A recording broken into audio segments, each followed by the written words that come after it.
Hey guys, welcome back to the channel. This is story about what if Naruto revealed the secret of Sharingan in the Chunin exams part 1. Before I start, please do support for more amazing content and comments for part 2. Do consider to subscribe my channel and share my video to your friends and check out the description as well. Let's start the video. It's the day of Naruto's graduation exam and he was in high spirits.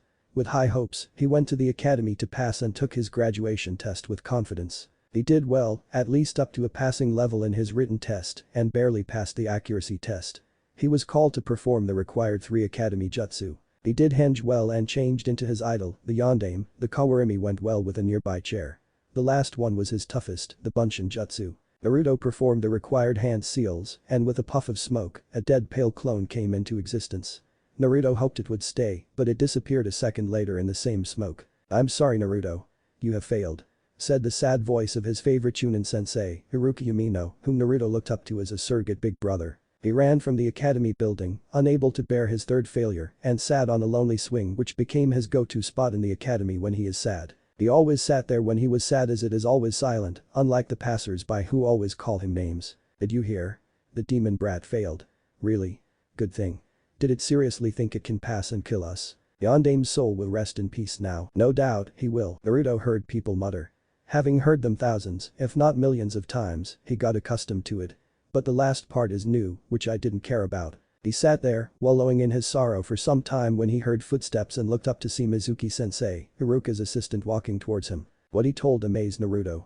After all, he won't be happy when they get a second chance to do what they want the most. His sensei told him about a secret graduation exam, which is in his sensei's power to make him genin if he managed to retrieve a scroll from the Hokage Tower, learn a jutsu from it within a specified time. Being given a second chance to prove himself, Naruto accepted the mission without thought and went to the Hokage Tower to do it. He is going to make it this time. Hokage Tower. As he entered the Hokage Tower, by escaping all traps and people guarding it, he saw none and went to the room Mizuki-sensei told him about and found a large scroll with so many ink markings on it as instructed. Yada found it. Naruto thought and took it and exited the room. Only to come face to face with the famed shinobi no Kami, Sarutobi Hiruzen, the Sandaime Hokage himself. "Naruto, what are you doing here at this hour? Are you feeling alright?" asked the old man he calls Jiji. Naruto was shocked to find this soon, but he replied to cover it up. "I'm fine Jiji. I'm just walking around and on a secret mission." "Bye," he said and escaped through a nearby window. The old man was surprised but went into the room to check if any were missing and found a valuable item missing. Naruto took the scroll of seals, he thought in shock. The scroll of seals is a scroll that has many forbidden jutsu which are banned by the Hokage from general use as they are dangerous. Hiruzen came out of his shock quickly and went to call the only person who can find Naruto. He is an important mission and should be kept under wraps at all costs. Hiruka hurried to the Hokage Tower as he was called urgently by the Hokage through Anbu. He opened to see the Sandaime looking towards the village. "You called me, Hokage-sama?" he asked with a bow. "Yes Hiruka. I have a mission for you and it must be kept under wraps at all costs," said the Sandaime in a serious tone and Hiruka nodded in acknowledgement. "Hi, Hokage-sama. What is this about?" Hiruka asked curiously as he doesn't know any important mission at this hour. Naruto took the forbidden scroll. "Hiruka," the Sandaime raised his hand to silence any incoming protest from Hiruka. "I know he won't do it, but he told me about a secret mission. I think someone played him to do it. They might be planning to get the scroll for themselves, and if I tell this to all our forces, they would have escaped amid all the chaos. This is going to be an A-rank mission and is to be done silently without anyone knowing anything. I entrust this mission to you, Hiruka. Naruto's safety is a high priority as well. Don't let anyone harm Naruto. Prepare yourself for combat as well, we don't know what they have planned." Dismissed. Hiruzen ordered and Hiruka bowed and left the Hokage Tower in a shunshin. Scene break. Meanwhile, in forests around Konoha. What can I learn? This or this?" Naruto asked loudly as he pointed at all the jutsu that was in the forbidden scroll. He saw an eye-catching one. Forbidden clone jutsu it read. Interested in its name, Naruto read it. 1. Kage Bunshin no Jutsu Shadow Clone Jutsu. Rank B. Type. Ninjutsu. Status. Kenjutsu. Hand seals. Cross. The Kage Bunshin no Jutsu, Shadow Clone Jutsu, is a technique developed by the Nidaime Hokage, Tobirama Senju. Similar to the basic clone jutsu, this technique creates copies of the user. However, these clones are real instead of illusions. The user's chakra is evenly distributed among every clone, giving each clone an equal fraction of its overall power. The clones are capable of performing techniques, including the shadow clone jutsu itself, on their own and can even bleed, but will usually disperse after being hit by a strong enough force. The clones can also disperse on their own or be dispelled by the user of the technique. This piqued Naruto's interest. As normal Bunshins has become a nightmare, he thought of trying it but stopped seeing that something else was written in continuation and read it. When dispelled, the user and other clones get the information that the clone learned in its life. Warning: this technique requires at least Jounin level chakra reserves, and dispelling multiple clones at once may cause brain damage and lead to death in the case of low chakra users. Clones depend upon the amount of chakra that the user has. Wow. A clone jutsu that is solid and can send memories to the user. I must learn this, thought Naruto in joy. He continued, he sees if anything else will pique his interest. Do. Taju Kage Bunshin no Jutsu Multi-Shadow Clone Jutsu. Type. Ninjutsu. Status. Kinjutsu. Rank. A. Hand Seals. Cross Ram. Taju Kage Bunshin no Jutsu is an advanced variation of the Kage Bunshin no Jutsu and was banned by the Yondaime Hokage. This is the same as Shadow Clone Jutsu, but the number of clones increases. Instead of tens of clones, hundreds of clones will be created. This technique can also kill a shinobi, either due to severe chakra exhaustion or overload of information. Page level chakra reserves are needed for this jutsu to be performed, as shinobi can die by a mere attempt if they don't have enough chakra reserves. Included the jutsu, and Naruto got curious. He was told he had a lot of chakra once by his Jiji. So he estimated at least Kage level reserves, as it was not much. He smiled brightly, though you can see his mask crack with a devilish grin on his face. Naruto didn't notice it. He can learn something new at last. He is fed up with all the excuses his sensei gave him at the academy. Even though he is seen as goofy and knuckleheaded, he is an intelligent kid. He made this goofy facade in his pursuit to gain attention, and it started crack today, releasing the hidden genius, the true Uzumaki Naruto. He started learning the two jutsu, and it just took him 2 hours to learn both jutsu perfectly and make perfect clones. Kage Bunshin no Jutsu Shadow Clone Jutsu, called Naruto, he tried, with no daily. After a few tries, he made 4 shadow clones form to his sides, smiling widely. Yes. I did it. I learned a B-jutsu. Now to learn more, said Naruto, dispelling his clones and started skimming the scroll for any other jutsu he can learn. Something extra might help him as an ace like that team's fireball jutsu. He found other styles of clone jutsu as well. He read through them and took them like a fish to water. 3. Bunshin Daibakuha, Great Clone Explosion. Rank A. Type. Ninjutsu, Kinjutsu. Class. Offensive. Range. Short range, 0 to 5 meters. The user creates a shadow clone, intending for their opponents to attack the clone at close range. After a certain amount of time has passed, the clone detonates, creating a large explosion. 4. Kaibushin no Jutsu, Blood Clone. Rank A. Type. Ninjutsu, Clone Technique. Class. Supplementary. Hand Signs. Dragon Snake. Blood Clone Jutsu was first created by Kame Uzumaki. As expected, the user makes a clone of themselves, but in this case, the doppelganger is made of blood. As with their shadow counterpart, these clones have a fraction of the user's overall power, but are useful for attacks and other diversions. They are capable of bleeding and are quite durable. Should they be defeated, they will return to their blood form, spraying the opponent with it, marking them that will allow the user to track them. When dispelled, the user and other clones get the information that the clone learned. This technique requires at least high Jounin level chakra reserves to make one, and dispelling multiple clones at once may cause brain damage and blood depletion that may result in death. The jutsu concluded. Naruto thought of practicing them, but thought better of it as he is on a time constraint and remembered the required hand seals and moved on to other things written in the scroll. Chakra Natures and Kekkei Genkai.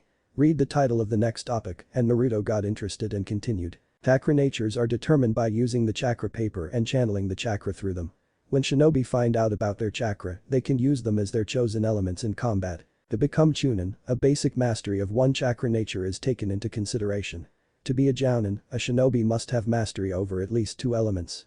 The primary affinity and the second affinity. Shinobi often than not face the problem of having only one natural affinity. In those scenarios, they can choose one element of their choice to master. There is a technique that allows them to gain another element. All they have to do is to draw the following seal on the ground and smear their blood on it with the kanji of the element they chose in the middle. This will result in either 2 possibilities. Whether the seal succeeds in adding the second affinity to their chakra system or on failing to add, it creates a minimal affinity towards the chosen element. The risk lay in the process. While the process is going on, the seal will go through the blood and chakra stream of the caster to find the affinities that lay latent in them. The process is painful and may cause immediate death if not treated immediately in case of failure. This is invented by the Uzumaki clan.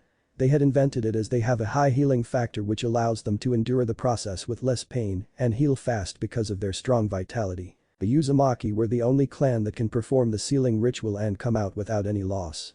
They did this to create more natural water users as they are surrounded for defense and offense. The Chiha clan, my fellow Senju and Uzumaki who found this scroll and were able to read this, I, Tabarama Senju, write this to give the knowledge I have learned about the famed Uchiha clan to you, my fellow descendants and clansmen. I can't have this information known to all and risk the Uchiha clan revolt. So, I suggest you implore caution to whom you choose to tell, but keeping it a secret is wise. He read Tabarama Senju's letter addressed to his descendants. Apparently, they belonged to the same clan before separation, but still held good relations after separation as well. The message had so many that made Naruto think again about some things, and his respect for the dead clan and the Nidaime increased. When the Uchiha were around, they would treat him like trash and act as though they were gifts of God to earth. But after reading more about them, he understood more about the clan. It is a shame that they were not around any longer. Naruto sighed and read through some more forbidden knowledge. His thirsty mind took every last bit of knowledge he can read before Mizuki-sensei comes. Naruto thought of thanking the man when he saw him for the help he unknowingly did. It had been another 2 hours when Naruto heard 4 steps and turned in the direction. I found you, said Iruka, breathing heavily. He searched long and hard and found Naruto at last. He sighed in relief after seeing the blonde in one piece. You found me, Iruka-sensei. But you didn't catch me. Naruto said and saw Mizuki-sensei come out of the bushes with a serene smile and as he is looking at him. You did well, Naruto. Now give me the scroll and you will pass, he said, his features darkening when he said about Naruto passing. He also noticed Iruka but decided to play cool. Naruto smiled widely at the man. Thank you, Mizuki-sensei. I have learned a jutsu as you told me to. Let me show you. Naruto said, pushing the scroll behind him and forming a cross sign. Mizuki was outraged. The demon brat is not understanding him and wasting his precious time. Time he could use running away from the village as there is no emergency meeting by the Hokage and only Iruka came. He smiled evilly at the turn of events. Seems like the senile old monkey caught up to his age and only sent Iruka to fight me, he thought in glee. And continued his act. No need, Naruto. As you have already taken the scroll and learned a jutsu, that is enough for your field promotion. Mizuki said a bit too late as 4 clones of Naruto poofed into existence beside him. Both Mizuki and Iruka were surprised. It's the same day that Naruto had failed to create a single clone and now he created 4 clones. Instead of his urgency, Mizuki continued his play and started walking closer to Naruto. They take the scroll by force and make a run for it. He doesn't have time to play this demon brat silly tricks. Well done, Naruto. I didn't expect you to be successful in your work, I see, he said sweetly, but cut off by Iruka. Naruto, don't give that scroll to Mizuki. He tricked you into stealing it from the Hokage tower. Hokage-sama has assigned me this mission to retrieve you and the scroll safely. He is a traitor, Naruto. Don't give the scroll to him. Iruka shouted as Mizuki started to walk towards Naruto. So he found it, huh? What will you do now? Naruto, give me the scroll. Shouted Mizuki with a manic gleam in his eyes. Naruto stumbled back, shocked and a bit hurt. What? You won't give me and trust Iruka? Then let me tell you a secret that is hidden from you for your whole life, but the whole village knows. Mizuki said with the same manic grin as Iruka's face paled. He knew well what Mizuki is going to say. Mizuki, don't, it's forbidden. Iruka exclaimed, fearing Naruto's reaction. You see, Naruto, he is still trying to keep my mouth shut. Anyway, the truth is, when the Kyuubi attacked nearly 13 years ago, the Kyuubi is not killed as told to everyone. The Kyuubi cannot be killed as it is just a massive chakra with consciousness. The Yondaime had no choice but to seal it. And he chose you, Naruto. He sealed the Kyuubi in you. That is the reason why the villagers hate you. Didn't you think why were you hated even though you didn't do anything to them? Why they are afraid of you and didn't like you and why everyone used to call you names like Demon Child, Demon Brat, etc. Tell me, Naruto, didn't you ever wonder how your parents died or who they were and even Iruka didn't like you? He asked, with his grin growing more degenerate as words came out. Naruto's face sat in deeper and deeper after each sentence. He couldn't bear it and tears started to fall freely from his eyes. He turned to Iruka for one last confirmation and his mourning and sorrowful expression told him everything. You are the reincarnation of the Kyuubi itself. You are the monster that destroyed Konoha and took so many lives on that day. You are the demon. Exclaimed Mizuki. His face was full of twisted pleasure. The wall broke in Naruto after hearing those words. He is the demon fox. Did he kill many? He is a monster. His dream of becoming Hokage was not a possibility now. He knew it. They won't accept him whatever he does. He only felt one emotion at that moment. Despair. All his dreams and hopes of becoming Hokage of the village vanished and his light was gone. He felt being dragged into darkness. He can feel despair roll out of him in waves. His body shook. He trembled. Inside of his seal, Kyuubi saw something. The door, which was not present there when he last saw, came into view and all the chains blocking the entry broke loose. He saw the door vanish and his eyes widened at the familiar feeling. Iruka couldn't help but kick himself for not being there for Naruto when he needed it. He drowned in his despair, forgetting about the mission entirely. Mizuki was having the best time of his life. The look of despair in the demon brat's eyes is something he always wanted to see. He laughed deviously. When he felt a sudden surge of chakra, he turned to check on the demon brat. He was facing down, his face covered by his hair casting a shadow on his eyes. Iruka stood up after the surge of chakra, regaining his confidence. You are not the demon fox, Naruto. You are just its container. You know the difference between a kunai and a scroll, right? It's just like that. Yes, I admit when I first saw you, I also thought like everyone else, but you proved me wrong, Naruto. You are not the demon fox, not that monster. You are the hero who saved us and is still saving the village from the demon fox by holding it in you. Villagers are mistaken and with time, they will see you as what you are supposed to be and not as that fox just like how I came to understand, said Iruka with passion and confidence. Naruto lifted his head towards Mizuki and he would have sworn that he saw red eyes instead of cerulean blue eyes that of the brats. He turned to Iruka and smiled. I hope you are right, Iruka-sensei. That one day, I'll be acknowledged and will become the Hokage, believe it. He exclaimed sadly and Iruka smiled at his determination. Mizuki growled. How is this possible? He revealed the biggest plot hole, only to have the demon brat bounce back. No, he wouldn't allow it. He took the Fuma shuriken which was on his back and threw it at Naruto, which slashed his left arm a bit. Naruto looked at Mizuki who took another one and threw it at Iruka to stop a scarred Chunin from helping Naruto. No. Naruto shouted and threw a kunai which hit the shuriken and changed its trajectory. It then hit a nearby tree. Mizuki felt outraged at this. Why you, demon brat? You like to save your previous Iruka-sensei now. Let's see you try. Mizuki said and performed a set of hand seals. Oten. Dirixum, Earth style. Earth spears, called Mizuki and an earth spike pierced Iruka's leg, injuring him and restricting his mobility. Iruka cried in pain and seeing this, Naruto saw red and made a cross sign. Hajukage Bunshin no Jutsu, Naruto shouted and 1,000 clones came into existence. You are not going to hurt Iruka-sensei. They all shouted in unison and attacked at once. Naruto Uzumaki Barrage, they shouted and struck Mizuki wherever possible with their feet. A bloody pale Mizuki was left after Naruto's attack as he was unconscious with his mouth open and teeth broken with a shocked expression on his face. Naruto walked up to Iruka. Are you alright, Iruka-sensei? That team didn't hurt you, right? Naruto asked looking at the hole in Iruka's leg in concern to which Iruka smiled in joy. His Naruto is still there even after Mizuki revealed about the Kyuubi. This must be treated by white people, sensei, Naruto said, referring to the medical ninja, and laughed in joy. After that, some Anbu came and took them, with an unconscious Mizuki to the T&I department and Naruto and Iruka to the Hokage tower. Scene break. Hiruzen saw everything through his magic ball. It is nifty like this sometimes. He had a pensive expression as if thinking deeply. Now that the cat was out of the bag, Naruto may change. He saw the expression of despair on the blonde's face. It was very tragic that he had to know the truth this way. He couldn't help but feel sorry for the boy. He should comfort him and if possible, cheer him up with a jutsu scroll or two.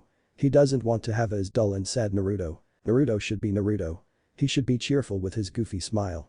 He saw his Anbu back with Naruto and Iruka and To and Shunshin and turned his attention to them. Anbu, dismissed, he ordered and with a small bow, they vanished. I'm sorry that you have to find out about the Kyuubi from a traitor, Naruto-kun. I'm really sorry. I kept it a secret to keep you safe, he immediately said solemnly. It is time to face the music. All this time, I don't know why they treat me like that. You could have at least told me why Jiji. At least then, I would have done something better than trying to gain their attention. Naruto said sharply. Hiruzen sighed. He knew he had done so many mistakes in his life, but didn't think Naruto to be this sharp and forthcoming as soon as the cat was out. I'm sorry, my boy. I admit that it is a mistake. I will try to not do it again. Now is there anything else? He asked but internally prayed that this is the end of the matter. But Kami. Naruto had other ideas. Is there anything else, you ask? After the big bad secret you have kept from me, now you dismiss it as a normal occurrence. Naruto asked sharply, his tone having an edge. Hiruzen was taken aback by his question. How could he think about this? Seems like Mizuki did do something to the little blonde he is fond of. He is unusually sharp and is thinking before asking anything. That is a welcome change, but in this situation, it started to become a pain in his backside. He smiled at the change in Naruto nonetheless. He thought he couldn't see this day. But another question came to his mind. What about the inheritance he was left with? Should I say it now or not? He thought about it. He is divided.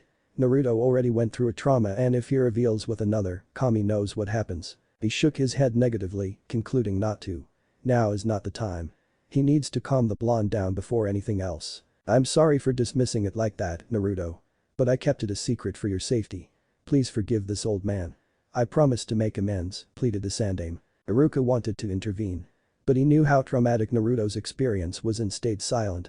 Naruto needs to let it all out. He saw Naruto think about it for some time. Okay, Gigi. But this time tell me before you take any decision relating to my life. Is that all? Are there anything else? Asked Naruto in agreement. He is too tired to deal with this and decided to give the old man the benefit of doubt. He waited expectantly for the old man to say something, but he didn't. Hiruzen was tempted to say everything to Naruto. But he stopped himself. He can't now. He can't risk Naruto's sanity with all the covered secrets. And so he chose not to and nodded negatively. Naruto nodded in agreement and his demeanor changed, his muscles relaxing and face relaxing. He relaxed in his chair. The mission went well, right? He asked and Naruto nodded excitedly, though Hiruzen can't see through it. The mask. He only hoped he could come out of this trauma unharmed. At least he can hope, right? This is labeled as an A rank mission and it will be added to your official mission list as a shinobi. As of this day, Uzumaki Naruto, you will be the genin of Konohagakure no Sado.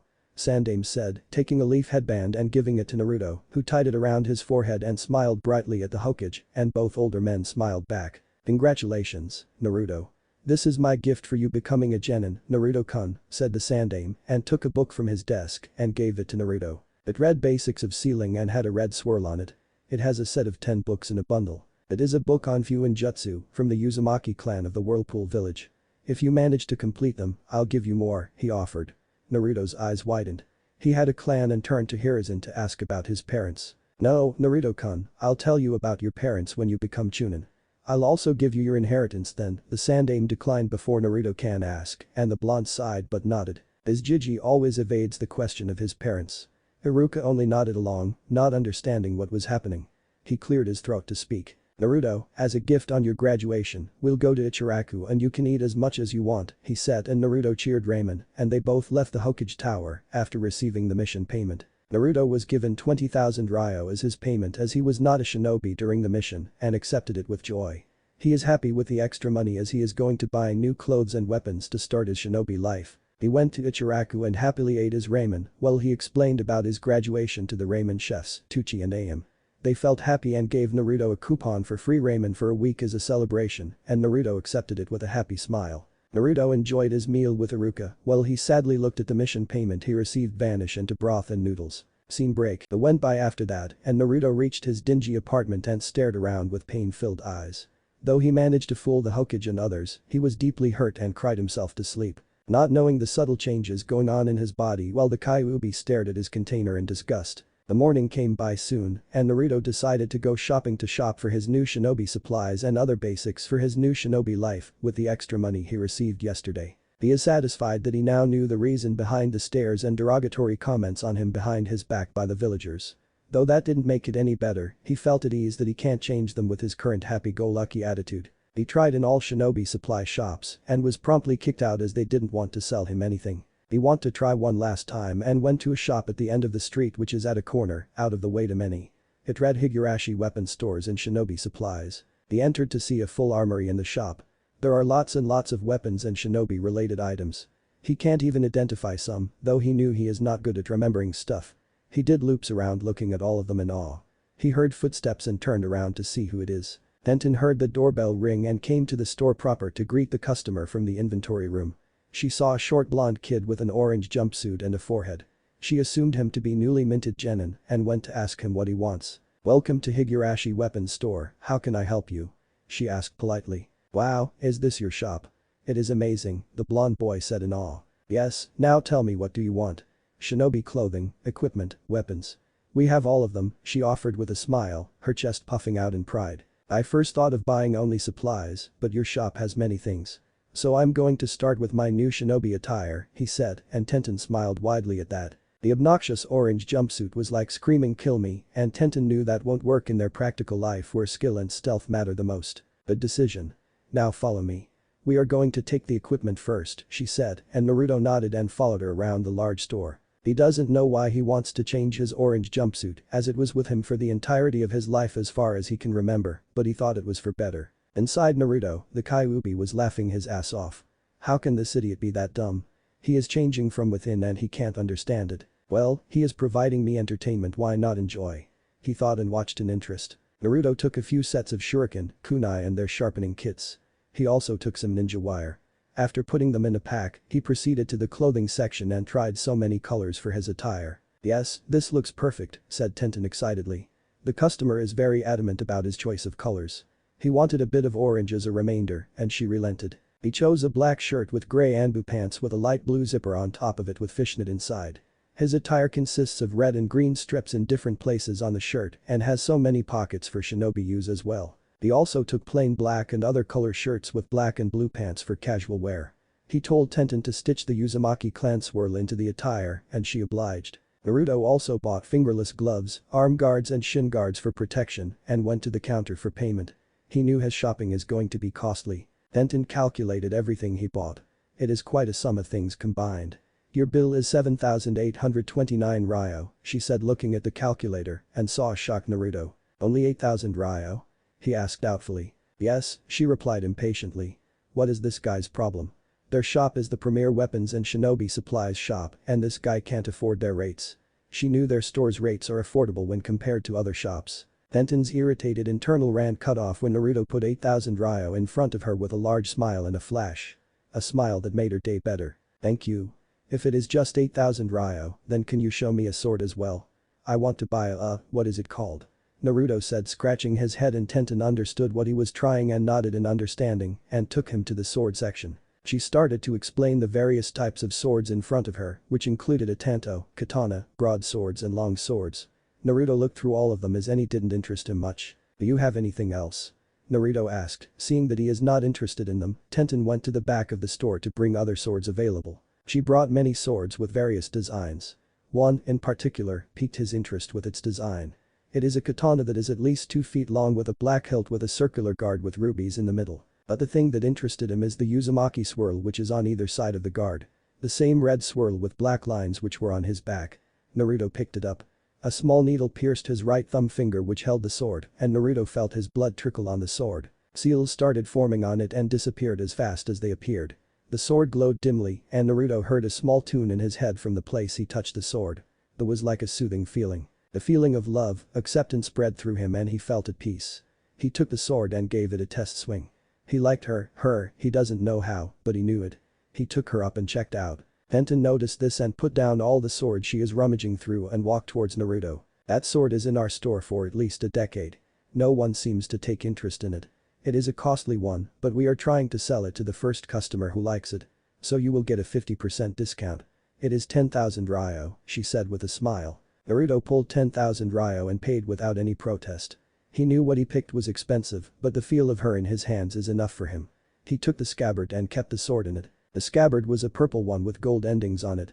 It also has some seals on it and a pattern of swirls and clouds. Naruto took everything he bought and went to his house. He is going to start a new life as a shinobi soon and wanted to be prepared for it. He had 2 weeks to train and is going to use them wisely. With his new knowledge of shadow clones and how to use them, he started his preparation for whatever the shinobi world had to offer him. First, he made 6 of shadow clones and ordered them to go through all his 6 years of academy books. He went to the library himself. As he is a shinobi now, the librarian can't restrict him from coming as he can complain to Hokage about it. After showing his headband, Naruto was allowed access to the shinobi section. He sat there and thought of reading about clans first to learn more about them. Naruto read all the clans of Konoha. He also learned more about the founding clans, the Senju and the Uchiha. Naruto knew a small bit about them from his academy. Now he learned more about them like history and rivalry and their fame. The Senju clan had Senju Hashirama, the Shodai Hokage and the first shinobi no Kami. The Uchiha clan had Uchiha Madara, the opposite of Hashirama and was a traitor. Senju clan members were told to have strong bodies, and Mokuton is an exclusive for the Shodai as none of the other members showed an affinity for it. He read about the Kekkei Genkai of the Uchiha clan as well. The Sharingan. A memory came to him at that. The note he read was written by Tobirama Senju about the Uchiha clan. He felt pain in his eyes, as it also reminded the despair he felt when Mizuki told him about the Kyuubi. Naruto couldn't bear it and immediately ran to his house to rest. He sighed in relief after locking the door and went to bathe. He cleaned himself and looked at his image in the mirror. He froze seeing the reflection. In front of him stood Uzumaki Naruto, tan skin, blonde hair with 6 whisker marks, but instead of cerulean blue, blood-red eyes with 2 black tomos in one eye and 1 tomo in the other stared back at him. Naruto knew this to be the pattern of the famous Sharingan, as it is depicted as a red eye with 3 tomos in general. He just read about it in the library. Naruto couldn't believe it. How is this possible? Was one of my parents an Uchiha? Then why did they not adopt me? Naruto thought. He can guess it will be something related to the fox that made him not adoptable. After thinking about this for a few minutes his mind fell into thinking. Think Naruto, think. Thinking about how I got this is useless as Jiji won't tell me about my parents till I make Chunin. I should think of all the benefits I get with it. What is the book told about Sharingan? Let's see. The Sharingan grants the user 2 broad abilities. The Eye of Insight and the Eye of Hypnotism. Eye of Insight, the user can see chakra, giving it color to distinguish it by its composition and source.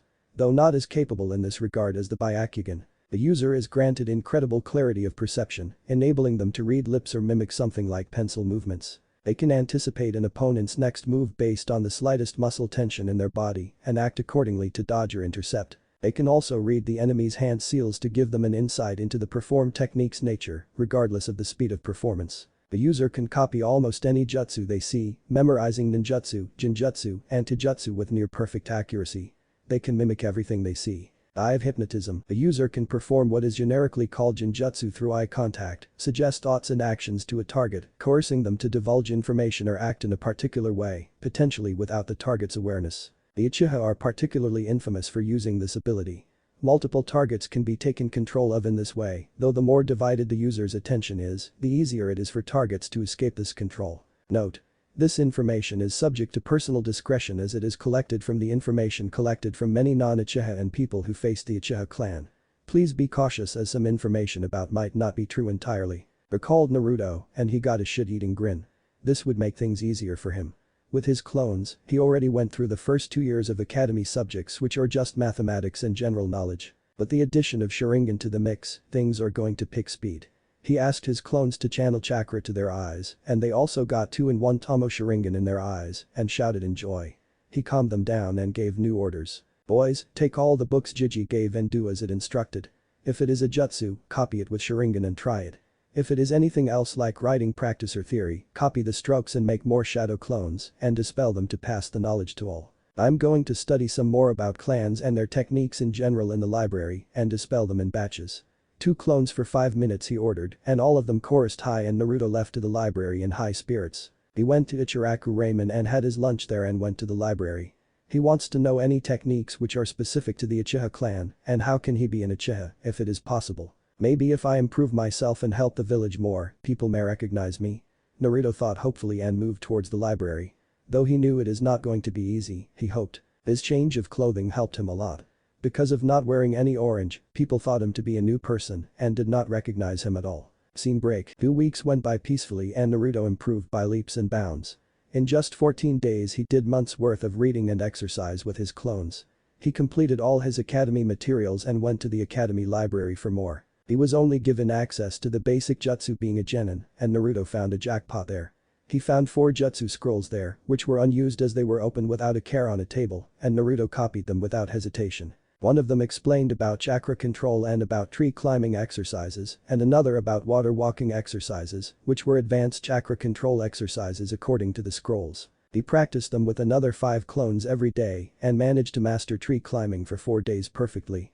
He can now walk on trees like on land. Naruto took 7 days to master the water walking exercise fully, and he managed to add 5 more clones to it. He practiced it in the Naka River outside the village to keep it a secret. He can now simultaneously run on water and concentrate on throwing shuriken. He was successful in his tried and tested with Suiton. Suiton no jutsu, water style. Water bullets on himself while water walking to see his proficiency and managed to keep his spot on water without drowning. The water jutsu was in the 3rd scroll in addition to the chakra control exercises. He practiced the exercises to better control his massive chakra reserves. He can stand on trees and water with minimal chakra expenditures compared to his previous control now. The last jutsu he learned was called Shunshin no Jutsu. Naruto was in high spirits when he reached the academy as he is an official shinobi of Konoha now. As he entered, everyone looked at him confidently. Naruto heard the students present take him for some new kid. He smiled to himself. So it worked. He thought as few recognized him while he was coming to the academy and others' curious looks confirmed it. He shrugged them off and sat at the back of the class, waiting for Iruka-sensei's arrival. After the initial shock wore off, everyone continued with their work. He just sat there thinking about the clones he left to continue his fuinjutsu practice. The sealing art felt natural for him. At the rate of his practice, he knew he will perfect his calligraphy soon. Naruto sat reading about the sealing theory for the class to start and to practice. He wanted to experiment in a secure place with no one disturbing. He stuck to reading for now. His dingy apartment doesn't fit the bill as it is ready to blow up at moment's notice if he had one strong sneeze. He needs a place that serves as a good testing ground and if possible, a second home. But these thoughts in mind, Naruto continues his study about sealing from the books and the types of seals used in general. They are very interesting, to say the least. Exploding tags, flash tags and smoke bombs are a few applications of seals, and Naruto knew there can be so many more if one puts heart into it, and he already plans to. He read while waiting for Iruka to come and the class filled up.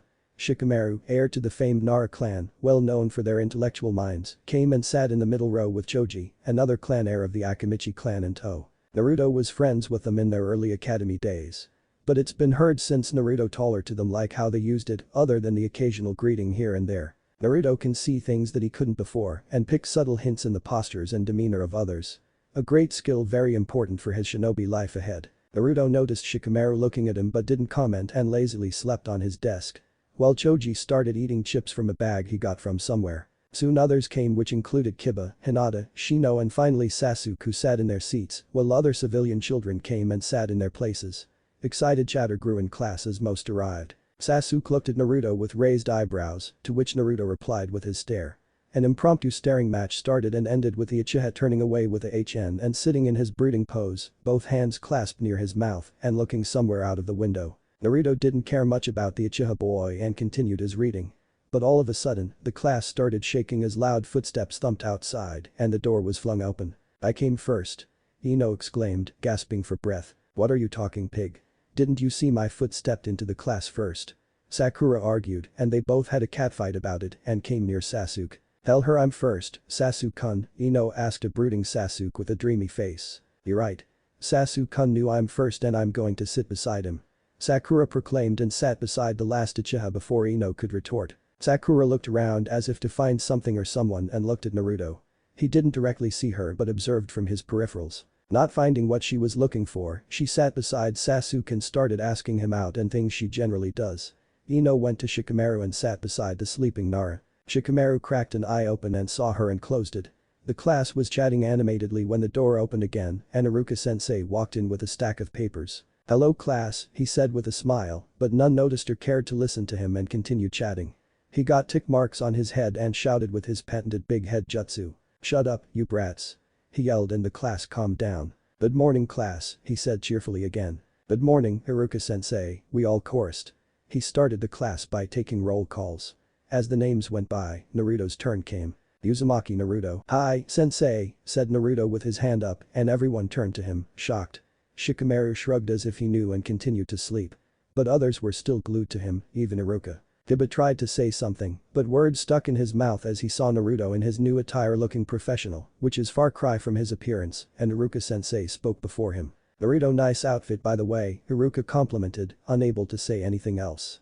Naruto acknowledged with a small smile and Iruka continued the roll call. After roll call was completed, he took another sheet of paper. "Now, students. I'm happy that you all passed your graduation exam. I'm proud of you all. From this day forth, you will be starting your shinobi career. I suggest you keep everything you learned in the academy in mind and improve yourself to be more skilled as you move forward. Remember, teamwork is key to success and one of the fundamental traits of a Konoha shinobi. I won't hold you any further. I'll announce the teams assigned by Hokage-sama and if you have any problem, you can talk to him," he said, and everyone nodded. Team 1 will be Iruka started and Naruto ignored, thinking about the team he will be assigned to. Meanwhile, Hokage office, Hokage tower are all present. Asked the Sandaime to the Jounin who agreed to be sensei this year. Everyone knew one was missing. Disregarding that, he continued. "My dear Jounin, you are the few that have come forward to take a genin team this year. Do your best to train them. I think I don't need to lecture you about how to be in a tea." He was interrupted by a puff of smoke. "I'm sorry, Hokage-sama, a black cat came in my way when I was coming here. So I have to take a long way around," said a silver-haired man. The Hokage sighed. Remember, these children are the future of our village and shinobi force. All the teams have been assigned with due considerations, so there won't be many changes in them. If you have any objections, send them to me. And you know the drill. Dismissed, the Sandaime commanded and all of them left the room, including Kakashi, who didn't even get acknowledged. Academy classroom, Team 7 will be Haruno Sakura, Uchiha Sasuke and Uzumaki Naruto, and your sensei will be Hada Kakashi, announced Haruka. When the first two names came, Sakura screeched in joy, and when the last name came, she yelled in horror. Sasuke and Naruto had a staring contest again, with none saying anything. Sasuke turned away with a typical Uchiha HN again, and Naruto didn't respond. I don't know what happened to me, but I can think properly without any shouts or yelling and proclamations about being Hokage. I don't even feel anything even though I'm on the same team as Sakura. Did awakening my Sharingan changed me this much as a person? Instead of a knucklehead, loud obnoxious idiot, I'm calm, collected, can think well and can observe small details as well. I think I should continue the act sometime to not raise any suspicion. But this is nice. Something in me changed on that day. I can't help but see everything clearly now. The interesting team though. Rookie of the year, Kunoichi of the year and dead last, at least to them. I'll see how it works, thought Naruto to himself, but gave a small smile outside instead of exclaiming loudly. Everyone was stunned because of his reaction or lack thereof. This is very new to them. Quite Naruto, and some took it as a bad omen. Okay, class. Your sensei will be here to take you after lunch. You have 2 hours to prepare. You should be here by 1 p.m. Haruka said happily and everyone nodded. Again, congratulations on graduating from the academy, class. I wish you all best of luck in your shinobi careers, he said, and the class cheered. After Haruka's goodbye, Naruto left to eat. Sakura expected Naruto to ask her out on a date or eat together and the like, but the blonde walked out of the class without saying anything. Few hours later, academy. After eating lunch, Naruto went to his apartment to see the progress made by his clones in Fuinjutsu. He saw them still reading the books given by his Jiji and nodded. He didn't expect them to be done by one, as the books given by his Jiji were large and written by the Uzumaki clan, his clan. After reading Nidaime's note, Naruto understood that there is a real clan with the name of Uzumaki. That gave him bug relief as he thought himself to be a no-name nobody. Though he doesn't know who his parents are, he is happy enough to know he had a clan. As he continued reading, the books increased in size by at least 100 pages from volume to volume. He sat on the couch and thought about the things he learned from his academy books. The books stressed basic Academy 3 jutsus and covered geography and general maps and terrains of all major villages and their current cages. They greatly covered history, greatness and all victories of Konoha in the last 3 shinobi wars. They also, of course, portrayed Konoha as the epitome of goodness and power and the strongest hidden village in the world. But because of his first-hand experience with the truths of his village, Naruto knew what Konoha really is. He also learned about Jinjutsu theory and Iryojutsu theory, though they were covered in his curriculum. Both branches require refined chakra control to use, and then the deterrent for him, people with large chakra reserves can't escape any Jinjutsu easily. Naruto got an idea and looked at the clock to see he still had an hour to go or just send a clone there if need be. He opted for the second option and sent a clone there ahead of time. He then enacted his plan by creating 5 clones, in addition to the ones already there with orders given. All their eyes morphed into red eyes with 2 black tomos in one and 1 black tomo in the other. They look frightening, yes. But it didn't faze Naruto. With the basics already complete, he stared straight into one of his clones' eyes and others followed his lead, dividing into pairs. Sharingan. Jinjutsu, whispered Naruto. And the clones chorused. They all felt different sensations. First was the feeling of foreign chakra entering their system, understood because of the improved chakra control. Though the chakra belongs to the original, all the experimental clones felt it to be foreign. Did it work? Asked one clone. Let's try, said another. They made their subjects do various things. One to dance, one to roll, one to walk on toes and so on. After getting enough evidence, they broke the Jinjutsu and ordered to repeat it, but roles reversed. Before that, all the victim clones were dispelled to give their knowledge to the original and other clones, and the experience was surreal. By this point, Naruto got accustomed to 10 clones dispelling at once and all the information they brought with it. So after half of recovering, they continued. The casters become the victims now and Naruto experienced being locked in a Jinjutsu for the first time. The experience his clones provided proved invaluable now. He knew what to expect in a typical Jinjutsu now and tried to escape it by the traditional ways. After many times of practice with his 20 clones, he mastered breaking Jinjutsu. He did it in 2 ways. The first is to cause physical pain, which his clones did first when their brain cells were assumed to be dead due to the Jinjutsu. After he shouted at their dumbness, they tried it by simply activating their Sharingan and that broke the Jinjutsu easily. He thought of covering his eyes with a genjutsu so that his eyes won't be red with tomos when he used the Sharingan, but it is not easy as said. So Naruto opted for contacts, for the time being, a way to change someone's eye color, and is generally used to better vision by shinobi as glasses can become a hassle in some scenarios. He was successful in that endeavor and found a shop in the village that agreed to do contacts for him, and Naruto asked them to be Yandame's eye color, which is close, almost similar to his shade of blue. The owner was super happy to help him as he thought Naruto's henge to be another Yandame fan. The contacts fit him perfectly as they are not for any sight, they were immediately prepared. Naruto tested them. They work perfectly well. When he activated his Sharingan, everything can be seen in blue now, unlike where he can clearly distinguish chakra color. He observed his eyes in the mirror and saw them to be his usual cerulean and nodded in satisfaction. While Naruto was progressing in his genjutsu skills and finding ways to improve, his team meeting went without a hitch. Few hours prior, academy classroom, lone Naruto entered the empty class as he was early. He sat at the same corner and took out a book on jutsu theory, which is used to create new jutsu he got from the library. This is a book available in the shinobi section and is within his access limit. It mainly consists of steps to create a jutsu and what aspects should it have in general. For example, if it is an ninjutsu type, it should have hand seals, chakra manipulation, chakra nature, chakra molding and chakra amount, and then comes the jutsu rank. The rank generally depends upon the jutsu damage to enemies or surroundings, and also self-damage if any caused. The clone was deep in his reading when he heard a boisterous laugh and turned to see Kiba coming in. He kept his book in his pocket and prepared for the upcoming provocation. "Yeah, you think so?" Kiba asked Shikamaru, who is looking at the ceiling lazily and picking his ear. "Yeah," he responded and stopped when he noticed the clone's presence. "Troublesome," he muttered under his breath and went to his seat and slept. The rest of the group saw Naruto and came near him. The group consists of Kiba, Shino, Choji, Ino and Sakura. They all came near his seat and surrounded him. "Hey, Naruto, what is with the change of clothes?" Kiba asked loudly. They all are in their normal academy uniform. Naruto didn't care much about them to observe any difference. "You idiot, ask him about how he graduated. I remember him failing then." Sakura exclaimed and Ino nodded vigorously. "Yeah, how and when did you graduate, Naruto?" Kiba asked curiously, and the clone observed everyone's interest in the topic as they moved closer to him, and even a sleeping Shikamaru cracked an eye open. "Well," he started and gave a dramatic pause. Everyone inched even closer at this. "Because I'm awesome," he exclaimed, and everyone stumbled and fell upon each other in a big human mess. Shikamaru also fell from his seat. "Ahaha," laughed the blonde. "You built up all that suspense and made us fools," said Kiba rubbing his bum. Akamaru barked in agreement. "You should learn how to treat a young lady, Naruto," said Ino, who fell on Sakura, who got a tick mark and pushed her up. She was about to hit Naruto when he just moved back and she fell again. "I guess, Ino. But I don't have any beautiful young lady like you near me to teach me," he said and winked at her. Ino rubbed her eyes and took a double take. She can't believe that Naruto of all people is talking to her like this.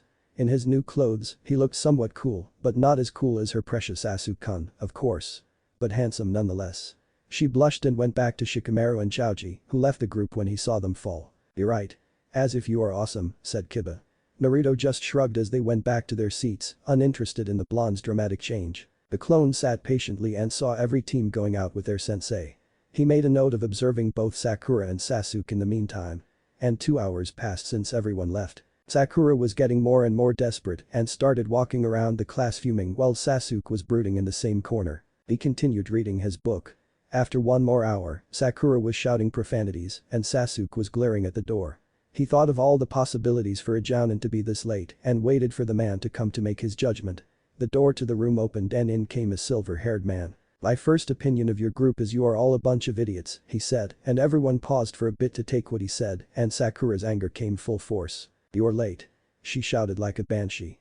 The man picked his ear up and replied. "Well, I got lost in the road of life," he said calmly, and they there fell from their seats after hearing that. The clone nearly popped at that. "Yes, it is decided. This guy won't train me or the boss. Better to self-study instead of wasting time waiting for him," he mentally decided and listened to the man's instructions. "Meet me in 5 minutes on the roof," and he poofed out of existence. Naruto's clone rose an eyebrow. Did he just use Kage Bunshin no Jutsu? He thought and went up with the rest of the group. The man sat at the edge of the railing, reading a small orange book titled Icha Paradise. Naruto knew that book. He made his Warwick no Jutsu sexy jutsu, based on the reference from the book. He is reading porn in public and in front of children nonetheless. He is going to be an ideal sensei for sure, he smirked internally observing Kakashi's habits. They settled as the man closed his book.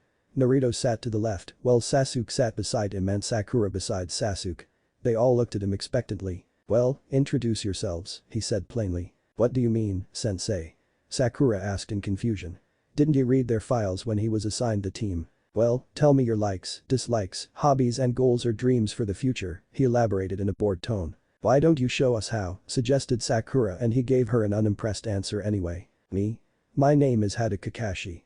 My likes are not for children, my dislikes are none of your business, and dreams for the future, never thought about it," he said with an eye smile with his single visible eye, forming a U-shape. "He just told us his name.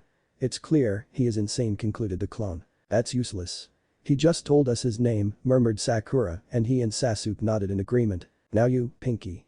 Tell us about your likes, dislikes, goals or dreams for the future," he pointed, and Sakura started. "Well, my likes are," she stared at Sasuke and giggled. "My dislikes are Ino Pig pestering and Naruto asking for dates," she proclaimed. "My dreams for the future are," she again stared at Sasuke and giggles to herself. Naruto's clone and Kakashi had the same thought.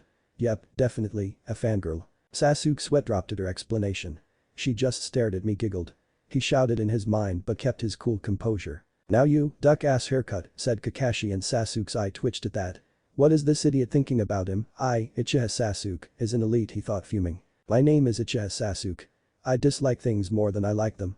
My dreams for the future are no, I'll make it a reality is to kill a certain someone and rebuild my clan, he said neutrally with his hands on his mouth. Great, I got an Avenger, thought Kakashi. Naruto's clone didn't say anything but observed and kept his thoughts to himself. Now you, Blondie. Yes, thank you Scarecrow, rebuked Naruto, and Kakashi's lone eye widened at that. My name is Uzumaki Naruto and I like ramen.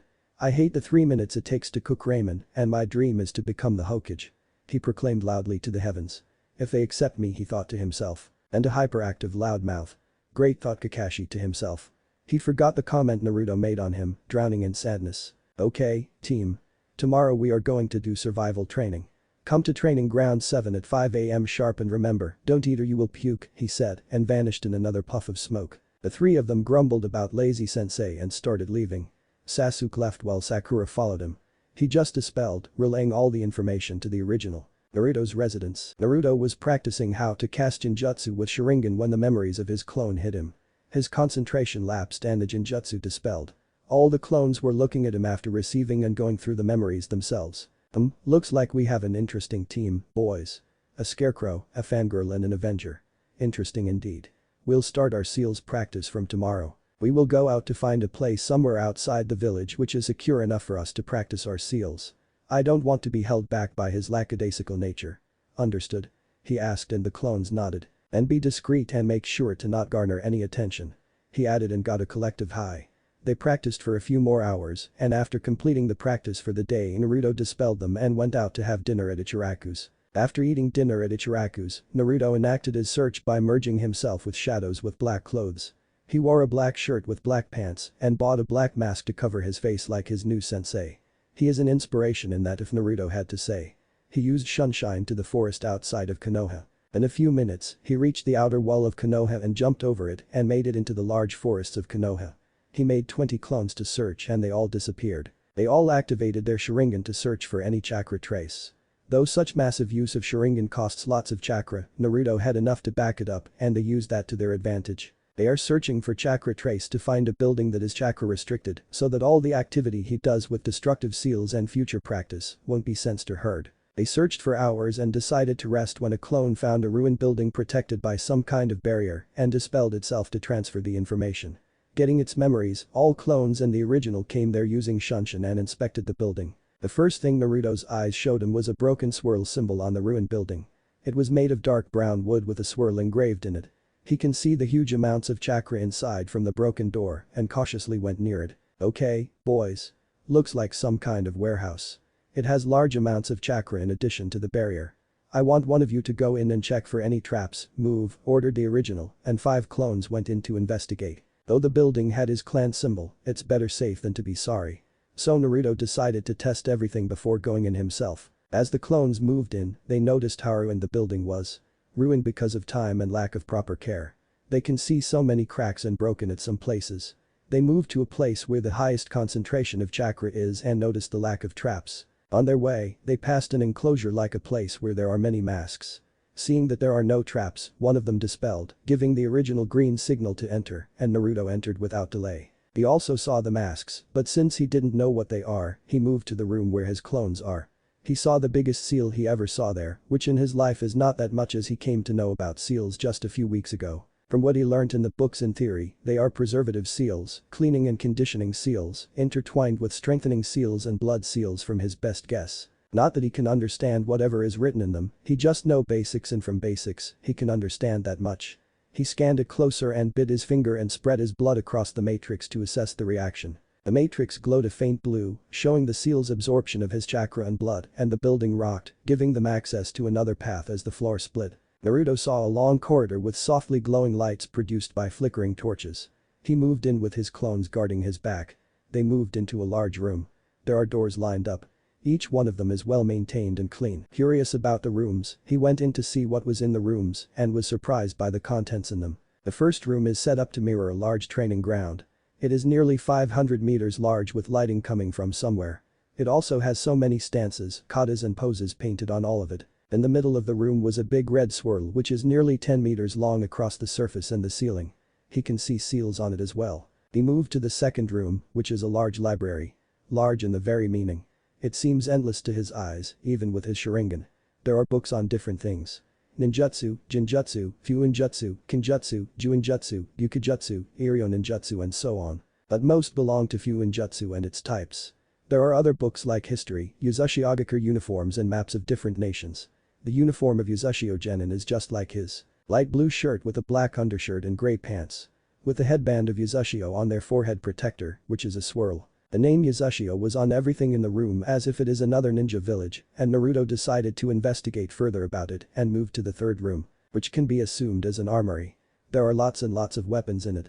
Like in thousands, which consist of shuriken, kunai, smoke bombs, flash tags, explosive tags etc. They are sharp as well, with no wear and tear like his normal kunai as if polished recently, and Naruto also saw many swords and books on different kinjutsu styles. He noticed a missing sword in its display to the side and moved closer. The design of the imprint is something he felt familiar with. He took his katana and put it on the designed imprint. There was the sound of something unlocking as a drop of his blood was taken from the hilt of the sword. He can see bluish-green chakra enter his sword as it fits in the imprint. He saw the outline of a woman form in it. He can feel her and her connection to him. It is not fully sentient to talk, but he can feel her emotions, and he assumed it is vice versa. Love, acceptance and joy were her emotions. She loves him and is happy he loves her by the simple act of carrying her around as seals started to form on her. He doesn't know what they meant, but from what he can read, the kanji read protection power and some other seals formed on her. In a puff of smoke, a scroll appeared in front of him. Naruto took the scroll and opened it to read. To the prince. This scroll explains about the katana which was left for the prince of the Uzumaki clan as an heirloom. Dear prince, the katana, Mayuri, is an heirloom given to you in this moment of our extinction. In the Second Great Shinobi War, the combined forces of Iwa, Kumo and Kiri have attacked us, and our numbers are decreasing fastly.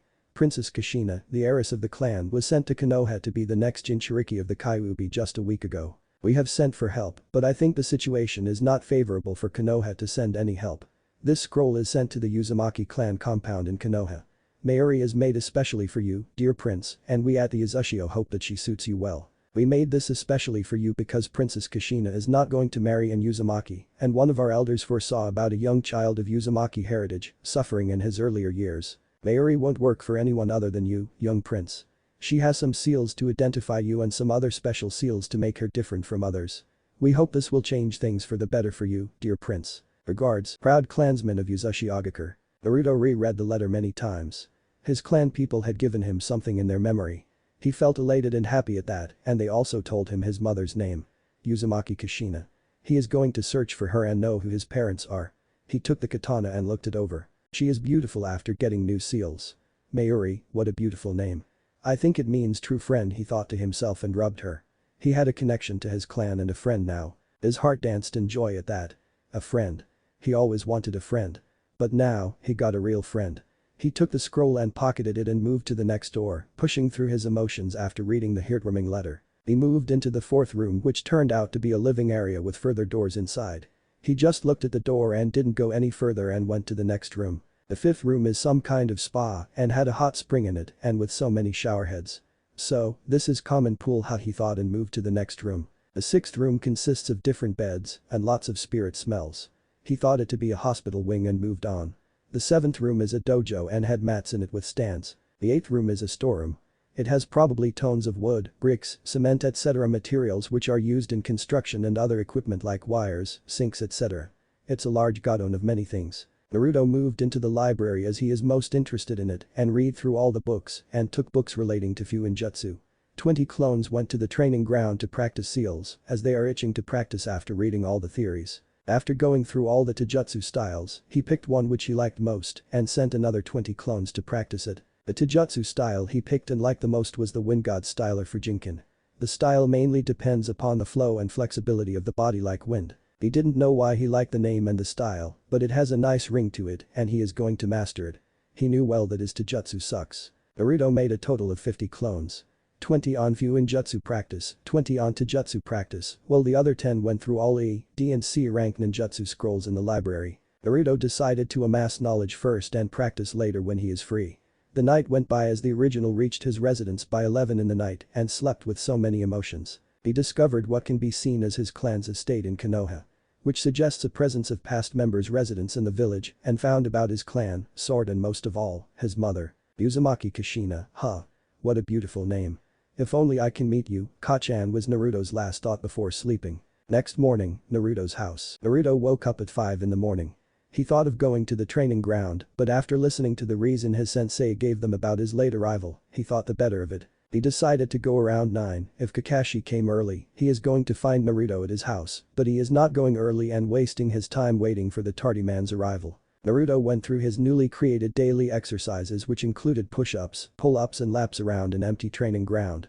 His clones were already dispelled in the morning and he sent a fresh batch of 50 clones to his clan's estate. After completing his exercises, Naruto went to the supermarket under Henge and bought some fresh vegetables for his breakfast with some bacon and toast. His hunger was legendary after all and everything he ate will disgust fast. He started eating vegetables as it was mentioned in a book about the requirements of young shinobi or kunoichi in general. The most stressed part is about protein and nutritious food as the young shinobi go through many activities in a day as well, which makes them burn lots of calories. So heavy meals with nutritious vegetables are recommended. Naruto followed the suggestion and started eating vegetables after his graduation. He aims to grow taller this year as he is the shortest in his class. He ate and started reading the book on jutsu creation where his clone left yesterday. He waited for the arrival of Kakashi or any of his teammates to check up on him and as he expected none came, which means Kakashi didn't come yet. As the clock struck 9, he walked at a sedate pace to the training ground 7. He reached after 20 minutes of walking and saw 2 angry teammates. Sakura was walking angrily while Sasuke looked ready to explode. Naruto brought some exploding tags and flash tags with him from the Uzumaki estate weaponry to test. He is going to try them on Kakashi. Kakashi is going to be his guinea pig for this test. He saw his 2 teammates staring murderously at him, much less in the case of Sasuke. "Hello, how are you doing?" he asked cheerfully. Sakura got tick marks and Sasuke's hand twitched as it reached to his kunai pouch. "You're late. You idiot." Sakura screamed. He felt as if his eardrums broke, but he got his senses back after a second back and took earplugs out of his ears. "Well, they are useful and no, I'm not late, Sakura," Naruto told her, the cheeriness in his tone decreasing. He bought earplugs for this purpose. He knew she is going to shout at him. Sasuke was nearly 20 feet away and is sitting in a tree, so he escaped the full brunt of it. While Naruto is just 15 feet away from her, Sakura tried to hit Naruto, unsatisfied with his escape from her shout. But Naruto is not going to take everything she does laying down and step aside. Sakura lost momentum and fell. "I think you should see where you are going, Sakura," he said and made no effort to lift her. She stood up with a shocked expression but came out of her stupor quickly. "How are you not late?" she asked impatiently. "It's simple really. Sensei didn't come yet. I came before him. If he can come whenever he wants while telling us to come early, why should I? I thought both of you are smart enough to understand that." "Again, considering the circumstances it doesn't look like it," Naruto explained. Both Sakura and Sasuke had the expression of a deer caught in headlights. Their mouths were agape looking at Naruto like he was an alien. Sasuke quickly recovered and came with a counter. "We came early to discuss the strategy, Doban you are late," he said in the Uchiha superiority tone. This irked Naruto. After awakening his Sharingan, he can't take people talking to him as if they were superior to him, unlike his dumb counterpart who doesn't even care about the tone or body language. "Well then, tell me what you are strategizing about. Tell me the plan and I'll add my input," Naruto countered and that shut the Uchiha's mouth up. Naruto smirked. Nothing. Then let me tell you the strategy. Konoha is famous for her teamwork, which is promoted in her shinobi forces. I think the test that Scarecrow is going to give us is something relating to teamwork. So if we work together, we'll definitely make a good impression, Naruto said with confidence and got the feeling of being stared at like an alien. Who are you? What have you done to Naruto? Sakura screamed, pointing an accusatory finger at Naruto. According to her, this person in front of her is not Naruto. Maybe Sasuke-kun changed himself into Naruto to give him a chance, she thought, and inner Sakura agreed by screaming Shanro. Sasuke was also taken aback by this level of intelligence. He just shrugged. He doesn't care whatever they think. They are going to drag me down. I just want to complete this and go train. I must kill him. He concluded and nodded his at Naruto, and seeing Sasuke nod, Sakura reluctantly nodded. Another half an hour has passed when Kakashi came in a puff of smoke. Yo, he greeted them cheerfully. Sakura usually screamed that he is late, and he gave the excuse of a black cat, and they settled in. Are you ready for the survival exercise? He asked, and all nodded. He took out 2 bells from his pocket. Your task is simple. You should take these bells from me, he said, and they stared at the 2 bells, and Naruto questioned the obvious. But sensei, there are only 2 bells and 3 of us. Correct, my blonde student. That is the test here. Only 2 of you will pass this test, and the one left will be sent back to the academy, he said with an eye smile, and he got the expected shock from his 3 cute students. And oh, I forgot to tell. These tests have a 66% fail rate. That means out of 9 teams that graduated from the academy, only 3 teams will pass, and 1 of you will be sent back to the academy either way. You have until noon to take these, and the person who gets the bell eats, Kakashi said, pulling out a clock and putting it on a rock and 2 lunch boxes with it. Don't forget to come at me with the intent to kill. Begin. He said and vanished. 3 of them dispersed in different directions. They know at least the basics, thought Kakashi as he took his favorite book and started reading, giggling perversely. Naruto played things through his head and found his theory to be correct. 3 genin, how hard they try cannot take a bell from a jounin. So he is testing our teamwork. Naruto smirked internally at his perfect analysis. He made a clone and sent it to distract Kakashi while he went to find his teammates. Activating Sharingan as he already had his contacts on, he saw a chakra signature in the bushes and went there while his clone distracted Kakashi. Well, we have an early participant, said Kakashi and started defending himself. He was reading his book while defending against all the punches, kicks and other basic taijutsu moves he is making. He is doing good, thought Kakashi, still reading his book. Will the real Naruto reach Sasuke? Hey, Sasuke, down here, he called as he was lying on the ground below the bushes for cover. Naruto? What are you doing here? Aren't you fighting Kakashi? Sasuke asked, confused. Yeah, that's a clone. I figured it out. As I told you, this is about our teamwork. Think Sasuke, 3 genin who are fresh out of the academy, cannot defeat an experienced jounin like Kakashi-sensei. So, we should work together and impress him to pass us, he said.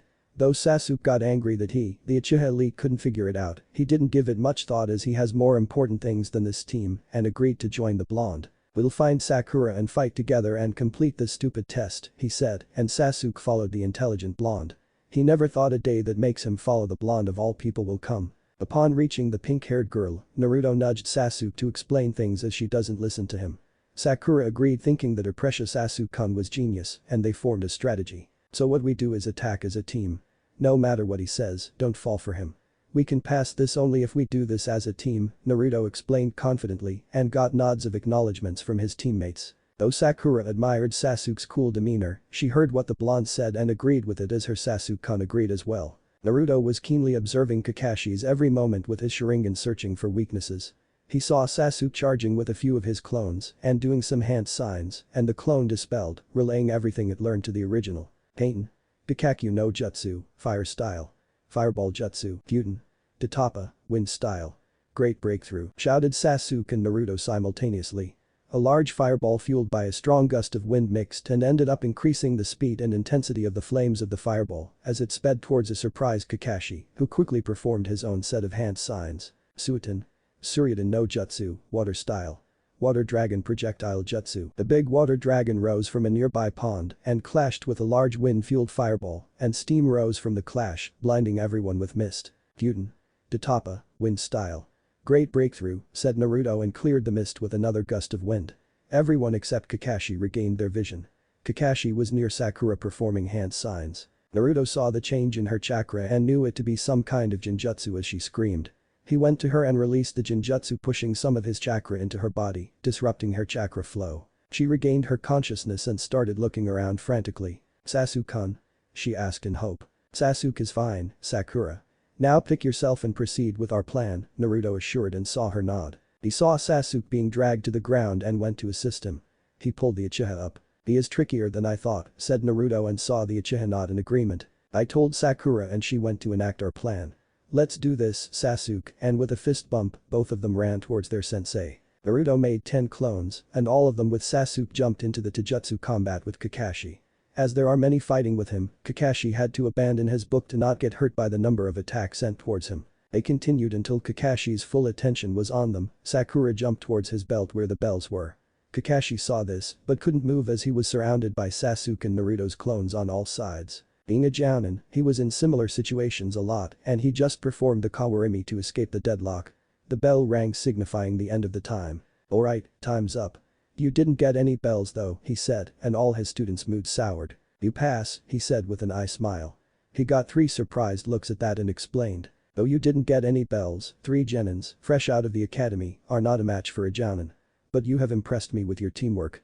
Nice strategies by the way," Kakashi complimented and his 3 students smiled at him widely. Even Sasuke gave a small smile. "Remember this, those who break the rules are scum, but those who abandon their comrades are worse than scum. This is the rule I follow. I hope that you will take this to heart," Kakashi said sagely and got 2 nods. "You are officially Team 7 now. Meet me at Hokage Tower tomorrow at 8 AM sharp," he said and vanished again. Naruto turned to his new teammates with a smile. "Seems like we did it," he said cheerfully, but didn't get any enthusiasm in reply. "Sasuke-kun's strategies are so great," said Sakura in a dreamy tone. Sasuke gave Naruto an appreciative nod before walking with his hands in his pockets. Sakura followed Sasuke as a lost puppy. Naruto simply left the training grounds to eat lunch at Ichiraku's and celebrate his official promotion. Scene break. After celebrating by eating even more miso ramen than usual, Naruto had a happy meal as Tuchi and Am put the bill on the house. A satisfied Naruto moved to Uzumaki Estate for more practice. He saw his clones practicing and told them to dispel in batches and created 50 new clones. The new clones waited for all the dispelling done to gain the extra knowledge from their predecessors. After everything was settled, Naruto gave them new orders.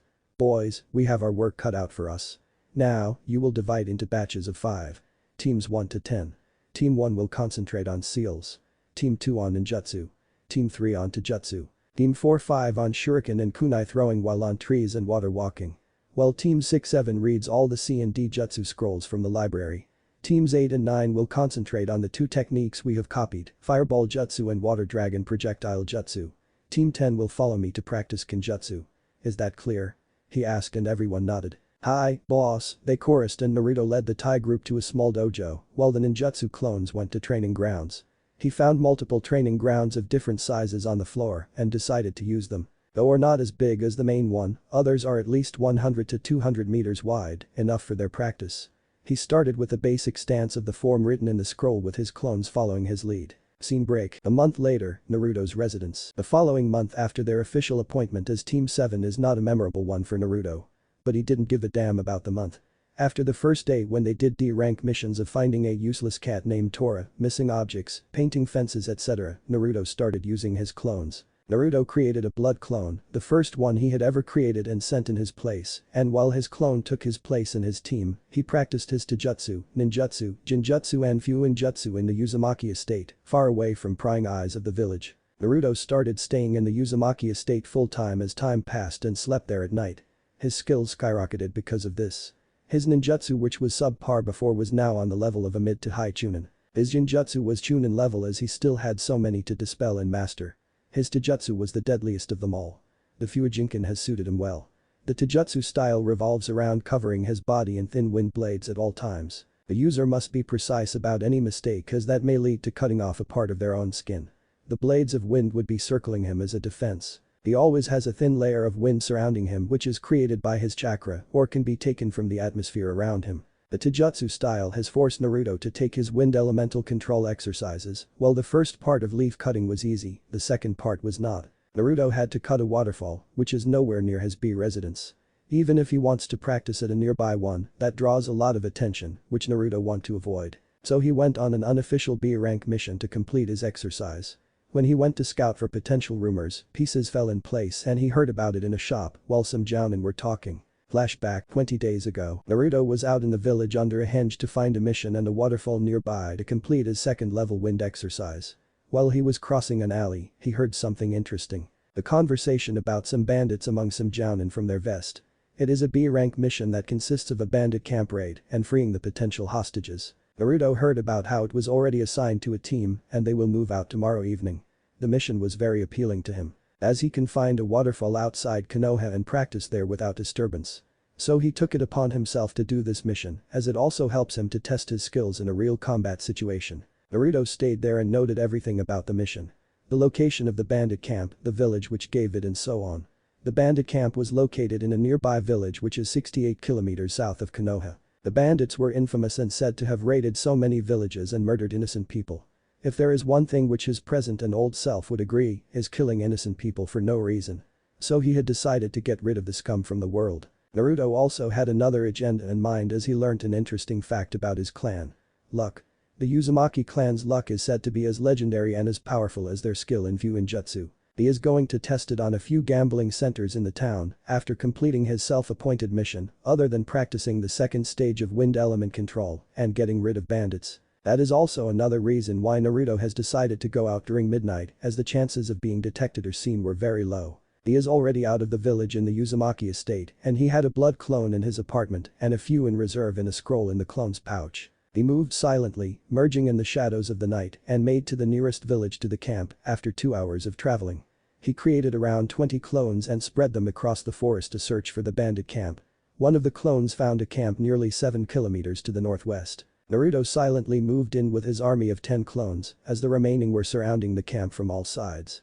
He scanned the area with his Sharingan for any guards and saw tents, around 10 of them with varying sizes and one large tent in the middle, with most people as it has the most security. Trigger warning. Behind that, at least 3 people are standing, 1 on the ground and 3 on them. He didn't know what they were doing and went close to observe. He also saw another large tent with more guarding after the first. He noted to attack those 2 places first. He went close to the people standing behind the tent. There he saw a scene that would scar him for life. A woman was on the ground, still with white liquid on the whole of her body and the men on her still pumping something. He saw red at that instant as his Sharingan started spinning wildly and 3 shurikens hit the 3 men in the neck, killing them instantly as they fell with a dull thud. Naruto went to check on the woman who had a horrified expression on her face and prayed for her soul to rest in peace after sensing no pulse. Tears leaked from his eyes at the cruel fate of the unknown woman. But he had to snuff them as he heard footsteps and hid in a nearby bush. His clones were going to put all tents on fire on his signal. The guard, whom Naruto assumed to be the one on duty, came to the murder side and saw 4 still bodies on the ground. He turned around to scream only to come face to face with the most terrifying red eyes he had ever seen in his life looking at him murderously. Sharingan. Jinjutsu, whispered Naruto, and he interrogated the guard about all the camp and their raids. After getting all the information, he slit the man's throat, killing him instantly. His mind is not as sane enough to understand what Naruto just did as all Naruto saw was red after seeing what happened to the woman. From what Naruto learned, there are 75 bandits not including the hostages and women they held. The largest tent to the side was the place where they all were held and the second large one was the leader's tent. The others were bandit quarters with all the loot they robbed being in the hostage tent. Naruto made a plan of action. He is going to burn all tents except the hostage one and kill all the bandits. After that, he is going to take all the hostages to the nearby village and drop them there without revealing his identity. He did as he planned. Most of the bandits were killed by the fire his clones created and the few escaped were dealt by his remaining clones. Screams echoed through all the clearing as the escaping bandits were killed swiftly and the ones being burnt alive are shouting in horror. Most of them were dealt with easily, but the leader is a slippery bastard and escaped with a water jutsu and Naruto started following him. "You damn dog," the leader yelled seeing Naruto's approach. "Who sent you?" "Konoha are the people whom I have warned," he asked as he stopped out of breath. "None. I'm here of my own volition," said Naruto coldly. His Sharingan eyes gazing into the brown of the man. As he removed his contacts after crossing Konoha. "Well, you are good. But that is not enough to defeat me. My name is Rotary Hikure. I'm a Chunin Nukenin from Kusa," Rotary proclaimed proudly. Naruto gazed at him coldly. Rotary had an expectant look on his face, as if asking Naruto to introduce himself. But Naruto just stared at him coldly. "Not a talkative one I see. If you leave me, I'll tell you who they were and where they belong. You can go and save them and have all the loot we had," he said in a business tone, not noticing Naruto's Sharingan. "No. I know who they are and where they were from. I'm here to kill you and that's what I'll do," Naruto said. Rhodri lately noticed the blood-red eyes with 2 and 3 black tomos, spinning wildly in them. He felt fear of death for the first time in his life. He wanted to be anywhere but here. Sharingan Jinjutsu. Death horror, said Naruto said, and Rhodri started screaming. After torturing the man for another 10 minutes, Naruto killed the man. After coming back from his adrenaline rush, Naruto was horrified at what he had done. He took solace in the fact of killing for a good cause, as he saved many lives from the scum. When he got back, his clones released everyone and with the original, took all the hostages to the nearby town. He left them there with a note of who they were and where they are from. Flashback end. It took Naruto a few days to recover from his first kill trauma, and after that, he went on with other things he had in mind, and that trip turned out to be a great success. With a sigh, he moved to his bathroom to do his daily activities and prepare for the day. Their team were exhausted and on the verge of exploding now. Naruto is sure that Sakura and Sasuke are going to throw a temper tantrum and get them a higher ranked mission today. He can sense it. Naruto came from his bath and saw the pile of scrolls he had won from all the gambling centers. Flashback start. After dropping all the people in a nearby town, Naruto ventured to a famous gambling town nearby. He heard about this town from some people and decided to check in it. Naruto reached the town proper in 2 hours and took a room in an inn from the money he took from the loot he took from the bandits' raid as his mission payment and then some. The village is filled with medium to large-scale gambling shops which started with few thousand ryo and moved to millions of ryo in one sitting. He picked up the money pouch which had 150,000 ryo in it and entered a medium-scale one. Naruto changed his facial features to that of a mid-teenager to look a bit older and hid his headband for fun. He entered in only to be stopped by the outside guards. "Children are not allowed in," said one of the 2 large men. He raised an eyebrow and pointed to his headband and their eyes widened in realization. "We apologize, Shinobi-san. You can enter," the other said, and he went in. He saw many mats with groups of people and large sums they are playing on display. He saw the lowest one was a 10,000 ryo and sat in that group. The person who was rolling the dice raised an eyebrow, but after seeing his headband, he just shrugged off. A large man came out of the group and sat beside him. "The rules are simple, gentlemen. You will call CHM or Han, and the winner gets the total amount. Are rules clear to you?" he asked and both of them nodded. He showed the dice to both of them and shuffled it so many times. Before the elder man could call, Naruto called, "Joe," and it was even. He won the round. He won that table to its cap of 50,000 ryo and went to the next table. This table had a limit of 50,000 to 250,000 ryo cap. He started and observed the dice being manipulated by the assistant, but Naruto won. He shuffled it again, but Naruto won again. He reached the cap quickly and moved to the last and final table, which has a cap of 1 million ryo. He played and observed the assistant officially manipulate the dice using a needle, but to test his luck, Naruto moved forward and his luck proved legendary. He won all games and won 1 million ryo. He played for 10 times straight and won 10 million ryo and some extra from his previous tables. He took all the moved and sealed them in the scrolls and tried to move out. The management was not happy with him and sent some thugs to bring back the money and he showed them the hard way that they shouldn't mess with Shinobi. He brought his winnings to his room and sealed them in his storage seals and bought a map to find a waterfall. After finding one nearby, he went on to his endeavor.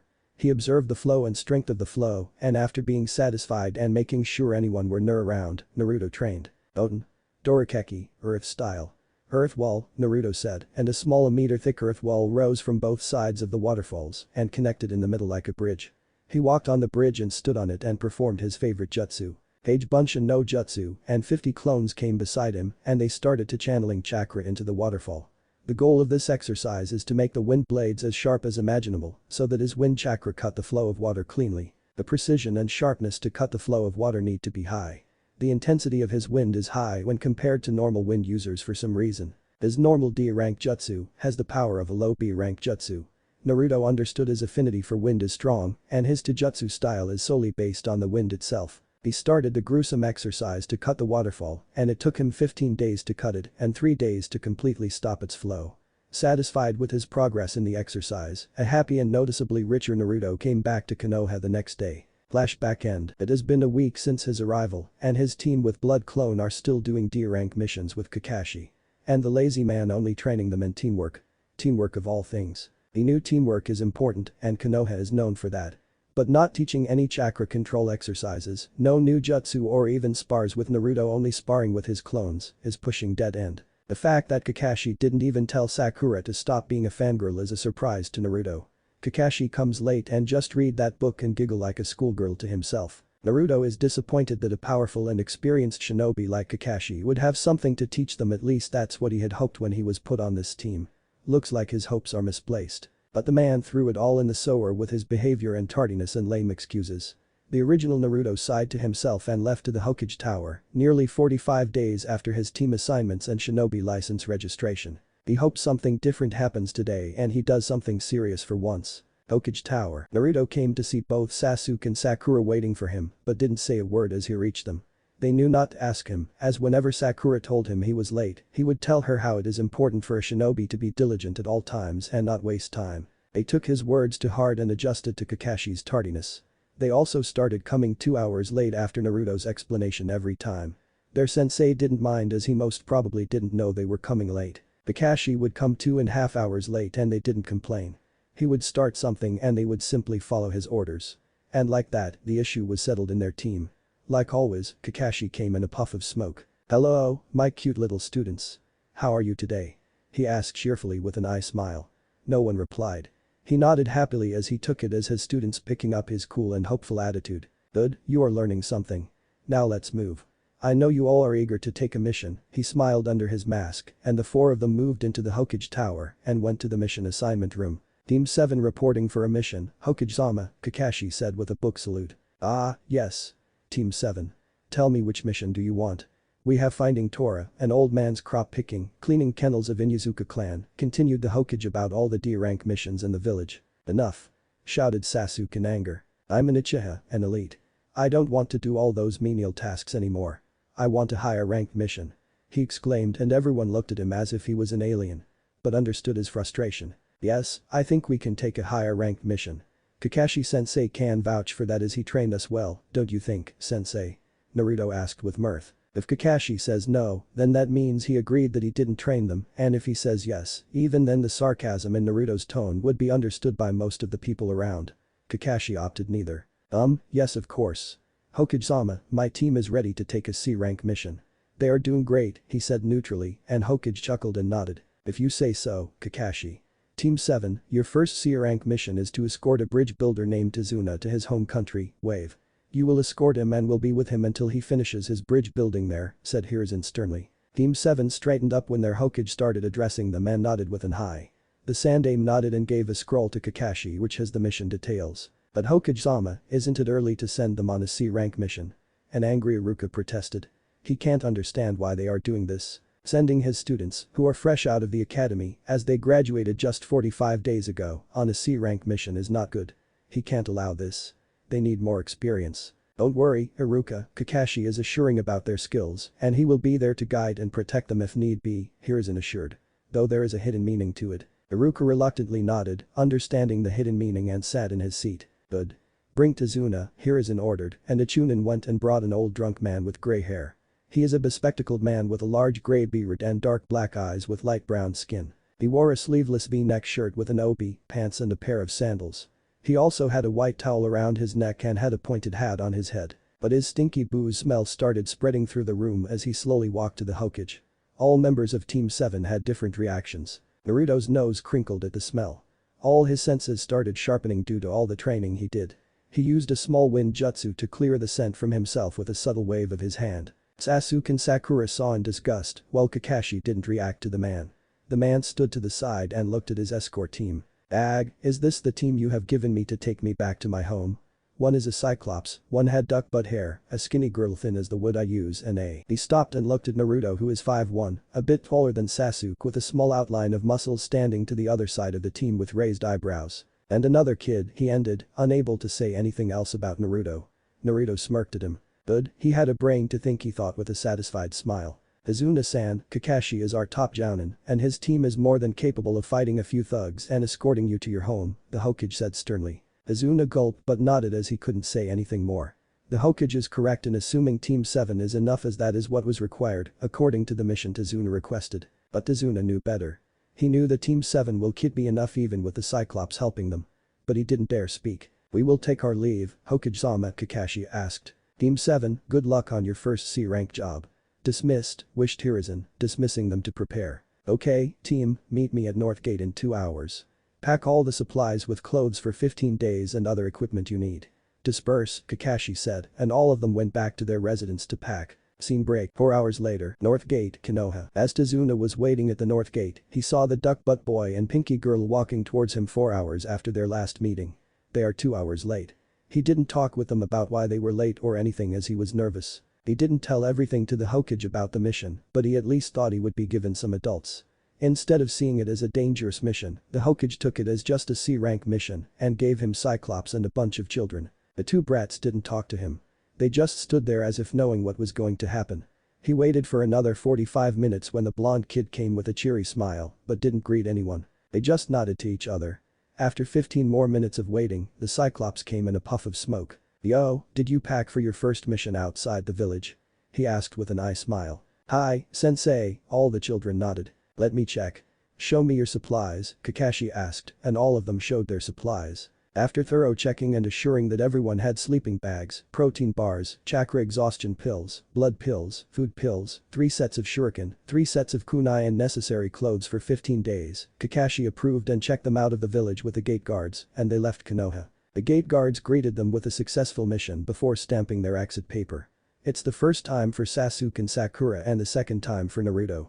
Kakashi and Tazuna had more experience in the outside world than their genin. The journey was boring, to say the least. Team 7 with Tazuna were in a loose diamond formation, with Kakashi at the front, Sakura on the sides and Naruto on the rear. Kakashi as usual is studying his porn book and giggling occasionally. Naruto didn't find it interesting, but read all the books for the sake of knowledge anyway. The female anatomy was described very detailed in those books, and he read it as a part of training. But after reading those books, his raging hormones demanded a girlfriend effective immediately, but with the help of his ironclad will of the Uzumaki clan, Naruto suppressed the desire with no mercy. He had to admit it was a mistake. He doesn't want to have any girl in his class to be his girlfriend as he saw firsthand how fangirlish they were. So he is waiting for a strong kunoichi to be his one true girlfriend. Though the idea of having a girlfriend eluded him, Naruto stood strong and decided to wait as he have many things on his hands now. Keeping his urges aside, he is currently reading the book on intermediary seals volume 9. There are 15 volumes for intermediate level sealing, and he took it upon himself to complete them during this trip. This book discusses about the application of seals on various surfaces and other tracking seals, which can be applied without making them noticeable. Naruto read about making chakra into ink and is trying to master it. It would be a great boon if he masters it. Mastering his calligraphy gave him many advantages, and mastering chakra ink will give him even more. This book has the basics about it. No one is looking at him as he continued to blitz through the pages. He scanned everything with his Sharingan, with his contacts on. But when he looked at others, Naruto saw something under Kakashi's headband, which has a constant chakra flow into it. Naruto got curious but didn't ask. He is going to keep an eye on it. Sharingan has become his go-to tool when it comes to reading something or learning a new jutsu, as it gives him a greater advantage in learning it fast. Naruto made sure to not overly rely on it completely. He heard about not keeping all your eggs in the same basket. So he also trained in his senses and detection skills with clones. Sharingan is a useful tool, and he is going to use it as a tool. Naruto found a seal that can completely absorb the chakra within a target and tweaked it a bit and used it to seal his eyes to sharpen his other senses. He also kept a few of those seals in his spare. One chakra absorption seal can absorb or hold up to 3 times the amount of chakra he had. It's quite a sum considering his very large reserves. He didn't use them till now as he never ran out of chakra. He stored all this chakra when he was sleeping or practicing taijutsu and had amassed quite a few of them and had a couple on him while the rest were in Uzumaki estate. The seals are special as Naruto found many applications of them. He is going to test them and see their effectiveness if possible in this mission. He was thinking of all the things he wanted to do on the trip when he was knocked out of his stupor when he saw a puddle of water and his Sharingan showed him something. One of the benefits of using Sharingan is that the user can identify genjutsu fast and dispel them. Naruto turned to Kakashi and saw his eye sharpen. His sensei gave him a subtle nod. Naruto understood. Kakashi is not going to interfere and they should fend off the idiots who chose to hide in a puddle on a bright sunny day. As they walked past the puddle the plan was enacted. The two figures attacked Kakashi and Naruto saw the man substitute himself. 1 down, 3 to go, told one of them to the other. Sakura screamed in horror when she saw Kakashi being killed. Naruto saw both enemies charging towards them. He and Sasuke jumped in their way, they separated to deal with them one-on-one, and Sasuke pulled out a kunai and began to fight one of the men. While Naruto simply took out a kunai and threw at the one coming towards him with wind chakra coating and it pierced through his chain and his arms fell to the sides as nothing is holding them together. In his moment of surprise, Naruto punched him in the gut and chopped his neck, effectively knocking him out. His body fell forward limply. Naruto saw Sasuke finishing his opponent, but he had some bruises as the Uchiha took some hits, and as both of the enemies fell unconscious, they heard clapping and turned to see an alive Kakashi walking towards them with an eye smile. "Well done, you two. That's a nice way of dispatching your opponents. But now I have to talk to our client about some things. Won't you say, Tazuna?" Kakashi asked seriously.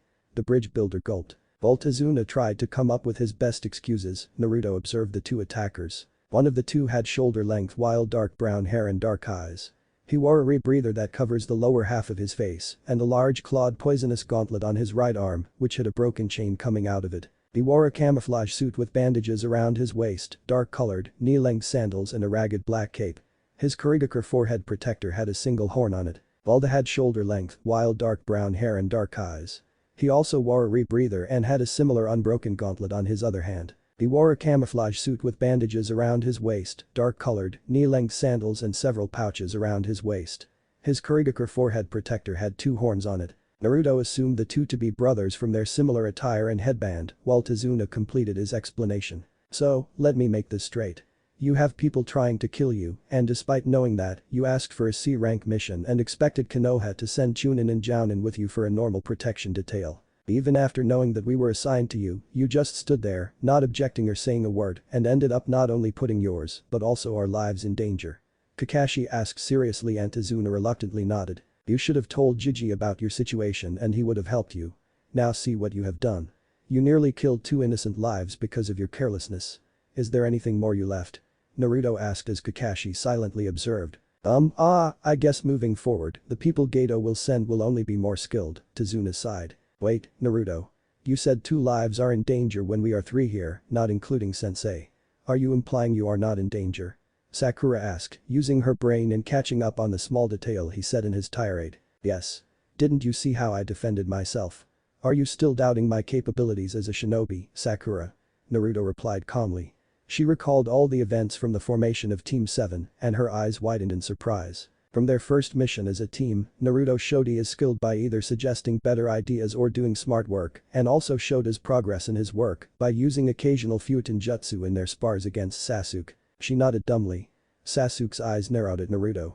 He should have observed the dope better. Even he didn't notice the change till now. "Now, tell me what to do. Cyclops-sensei, what do you suggest?" Naruto asked. "Well, my cute little blonde. I say we interrogate them for any information and then decide. I know them. They are Gozu and Mizu, B-rank Nukenin from Kurigakure.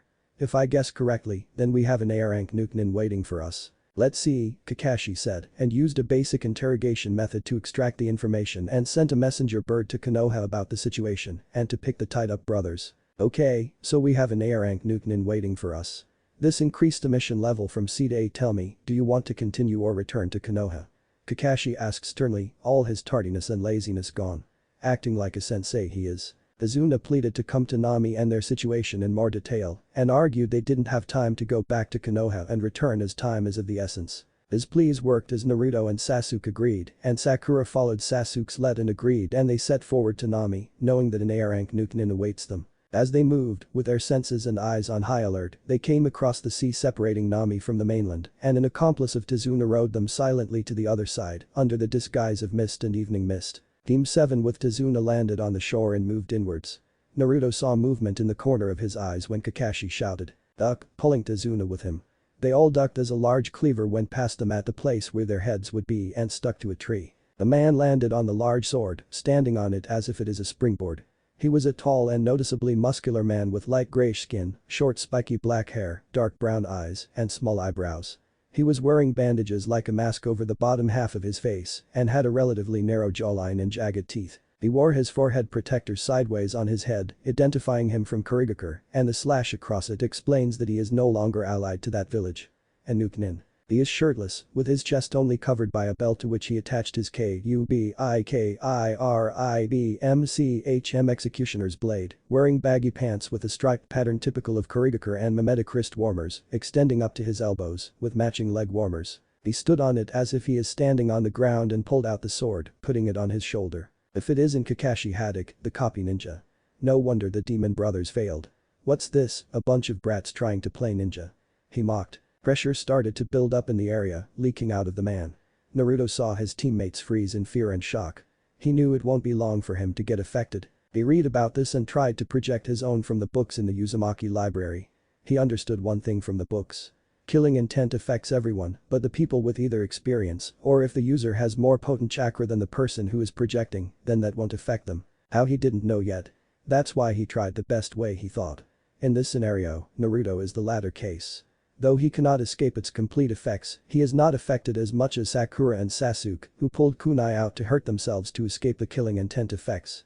Kakashi put a hand on Sasuke's hand. "Don't worry, Sasuke. I won't let harm be done to you," he said to Sasuke seriously and pulled out his kunai and projected his killing INT Kai towards Zabuza. The effect on them lessened a bit on them as Tazuna fainted long ago, unable to handle the bloodlust. Momochi Zabuza, the demon of Kiri. A rank Nukenin and is one of the 7 swordsmen of the mist, Kiri no Shinabigatana Shichinin SHK. "What do you want?" Kakashi asked seriously. "Kakashi, leave the old man and go. I assure you, no harm will be done to you or your students," said Zabuza smugly spinning his cleaver around. "I can't do that as I'm on a mission and I'm also giving you an option, Zabuza. I don't have any qualms with you. Go away now, you may live," Kakashi retorted. "Oh, let's see then," said Zabuza and did a few hand signs. "Suiton. Kurigakur no Jutsu water style. Hidden mist jutsu," he said, and mist started to cover the area. The thickness of the mist started to obscure vision which made Naruto activated his Sharingan to see more clearly. He saw Kakashi take his headband on his left eye and can see the chakra pathways to the left eye. He was surprised at what he saw. Zabuza started projecting more killing intent and started explaining about all vital organs. Naruto had enough. He did some hand signs and whispered, "Gyutin. Rapusho, wind style." Gale palm and a gust of wind like a tornado swept across the landscape and took small pockets of mist away. Zabuza is behind Naruto and threw a kunai at him and he disperses in a puddle of water as Naruto sent the attack in all directions. Water clones thought of Naruto and Kakashi at the same time seeing this. Naruto's contacts covered his Sharingan while they also showed Kakashi's. "I hate wind users." "Who did this?" Zabuza asked impatiently. No one said anything. "Fine, I'll make this quick," he said and made a few more water clones. They all charged towards the shore while the real Zabuza and Kakashi fought on water. "Shadow clone jutsu," Naruto said, and 20 clones came into existence and charged to incoming 10 water clones and dispelled them with wind-enhanced hits. While 10 clones surrounded Naruto's team, the remaining 10 charged into the water, only to be stopped by Kakashi. "Take care of yourselves, Naruto."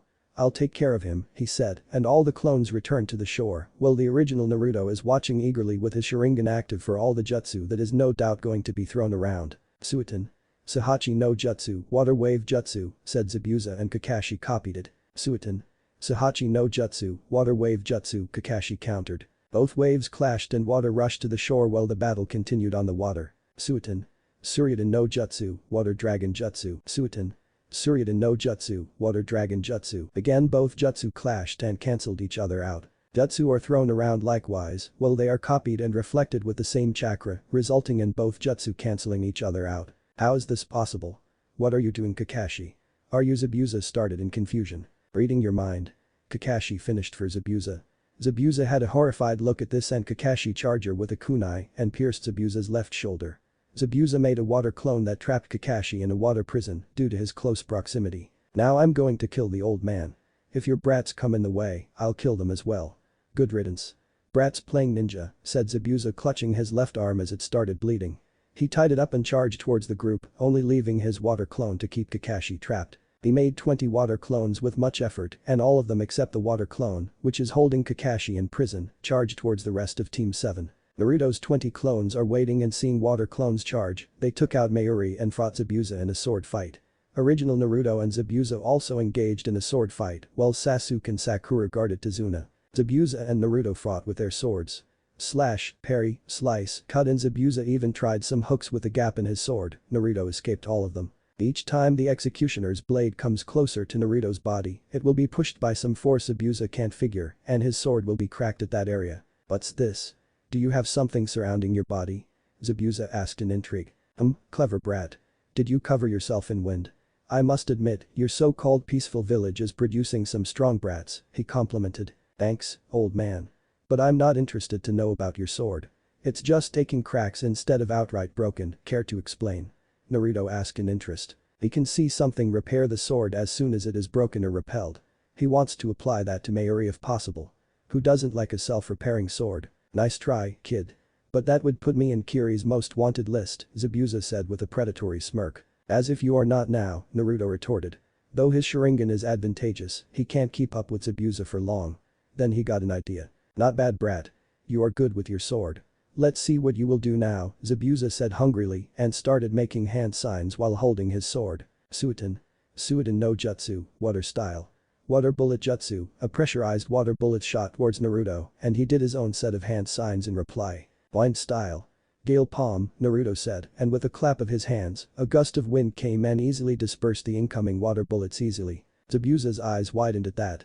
A genin doing a C-rank jutsu multiple times in the same fight is not commonly seen, and he had a newfound respect for Naruto now. You're beyond genin, brat. Let's see how you counter this, Zabuza said, but before he can do anything, someone interrupted him. Pain. Kakaku no Jutsu fire style. Great fireball jutsu, yelled Sasuke, fed up with being on the sidelines. He is not going to sit to the side while Naruto fights everything. Zabuza had to jump back to escape the hot fireball coming towards him. Oh, a new brat. I thought of playing with you more, kid. But looks like your luck has run out, he said, and rapidly doing hand signs. Suiton. Daibakufu no Jutsu water style. Great waterfall jutsu, he said. A large water wave started to form from the river where Kakashi was stuck into a large wave. The force of this waterfall is great enough to hollow out the ground, washing away everything in the area as it moved towards Naruto and Sasuke. What are you waiting for? Do that fireball jutsu again, Naruto yelled at Sasuke as he started making hand signs, few of his clones joining with him. Higher style. Great fireball jutsu, Sasuke called, blitzing through hand signs. Blind style. Gale palm, said 3 clones. Blind style. Great breakthrough, said the original with 2 clones. Wind and fire jutsu merged to form a big fireball and met the incoming waterfall halfway. Large amounts of steam were released as the attacks fought for supremacy and evaporated each other. Sasuke and Zabuza started taking deep breaths as the mist dispersed. Zabuza, you're injured and your clone can't leave me. You can't keep up with Naruto anymore.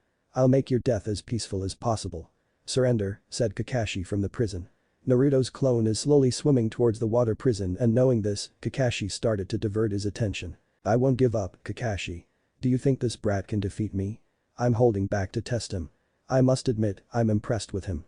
But remember, Kakashi, this is not over, and I'll kill that old man, Zabuza challenged, pointing his sword towards Tazuna. Bunshin Daibakuha, Greek clone explosion, Naruto whispered, and his clone in the water exploded, creating strong ripples that made Zabuza's water clone lose his balance, and Kakashi escaped in the lapse of attention. Shit. It seems you are lucky, old man, said Zabuza and threw a smoke bomb and vanished into the winds, not even leaving a blood trail behind from his wound. His water clone dispelled after that, and Kakashi sighed in relief, but his exhaustion caught up and he fell face first into the water, drowning. One of Naruto's clones jumped in and brought him up. Thanks, Naruto. Tazuna, where is your house again? Kakashi asked weakly. An owl wake, Tazuna replied. It's just a few miles away. Follow me, and they followed him to his home. Tazuna's house. After a long walk, the group finally arrived at Tazuna's house, which is a small 2-story building to the side of the road.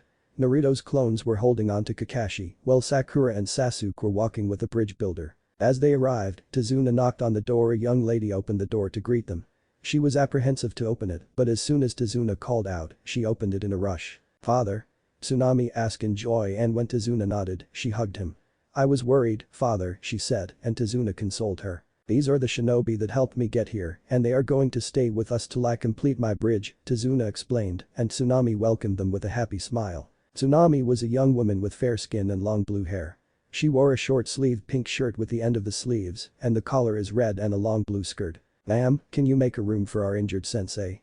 Sakura asked as Naruto and Sasuke nudged her, and Tsunami happily obliged and made a room for Kakashi to relax and for them to chat with him. An hour passed while they waited for Kakashi to wake up, and Sasuke finally lost his patience. So Naruto, wanna tell us how you know wind-style jutsu and you know kinjutsu?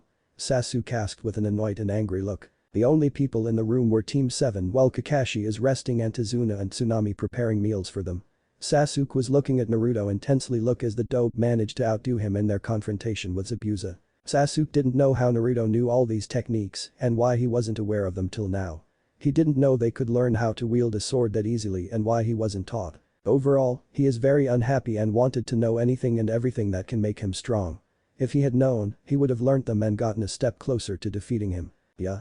Naruto, you didn't tell us about these, Sakura said, supporting Sasuke with a huff.